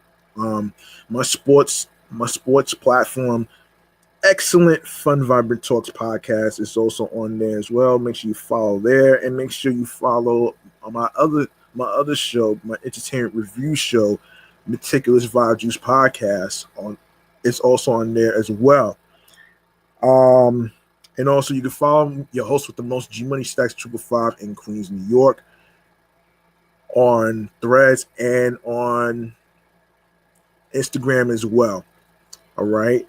Now, make sure you click on the subscribe button on YouTube, and you can also hype up the videos. You can also share the videos with your friends. Share your thoughts in the comments. Tell me how you feel about the topics in today's episode or any previous episodes you listen to on YouTube whatsoever. It will really mean a lot to me if you share this. Subscribe to the channel. Please subscribe to the channel. I'm really trying to grow this channel out, though. You know what I mean? I'm really trying to grow this out, though, man, because it really means a lot if you help me. So yeah, there you go right there. Make sure you actually turn those notifications on so you'll know when I'll be on the air live and direct from StreamYard, and alongside with YouTube, and alongside in the comedy space of my room where I do my podcast recordings. All right. So that's gonna do it for me, man. I'm your man G Money Stacks, aka the Gregonator. And I'd like to say thank you very much for listening to me and thank you for being patient with me while I took some time off to get myself better, get myself right, health-wise, and everything else. And remember, the grind doesn't stop. Hard work pays off. If you want something, you have to work hard. It's not going to be given to you on a fucking silver platter. And of course, follow your goals and dreams, and be on your P's and Q's on a creative basis. Be on your P's and Q's creatively, mentally, emotionally, physically, and spiritually, that gets you into your zone alongside with tunnel vision. All right. And yeah, I'm about to be out of here. I'll see y'all next time. My apologies. I couldn't get to some fun activities to do for the weekend. I will post some stuff on Threads. I'll post some stuff on YouTube. I'll post some stuff in the community tab of YouTube and everywhere else in between. I'll share the links and everything else in between. I'll see y'all next time in the next episode. Stay tuned for new topics in the next episode. Peace and one love. I'll see y'all next time, man. Peace. And the words of Ken Stars, you make sure you check him out on Tri-State of Mind on Hot 97 Saturdays at 10 a.m. to 11 a.m. with Linda and Ray Ray. Have a good night, everybody.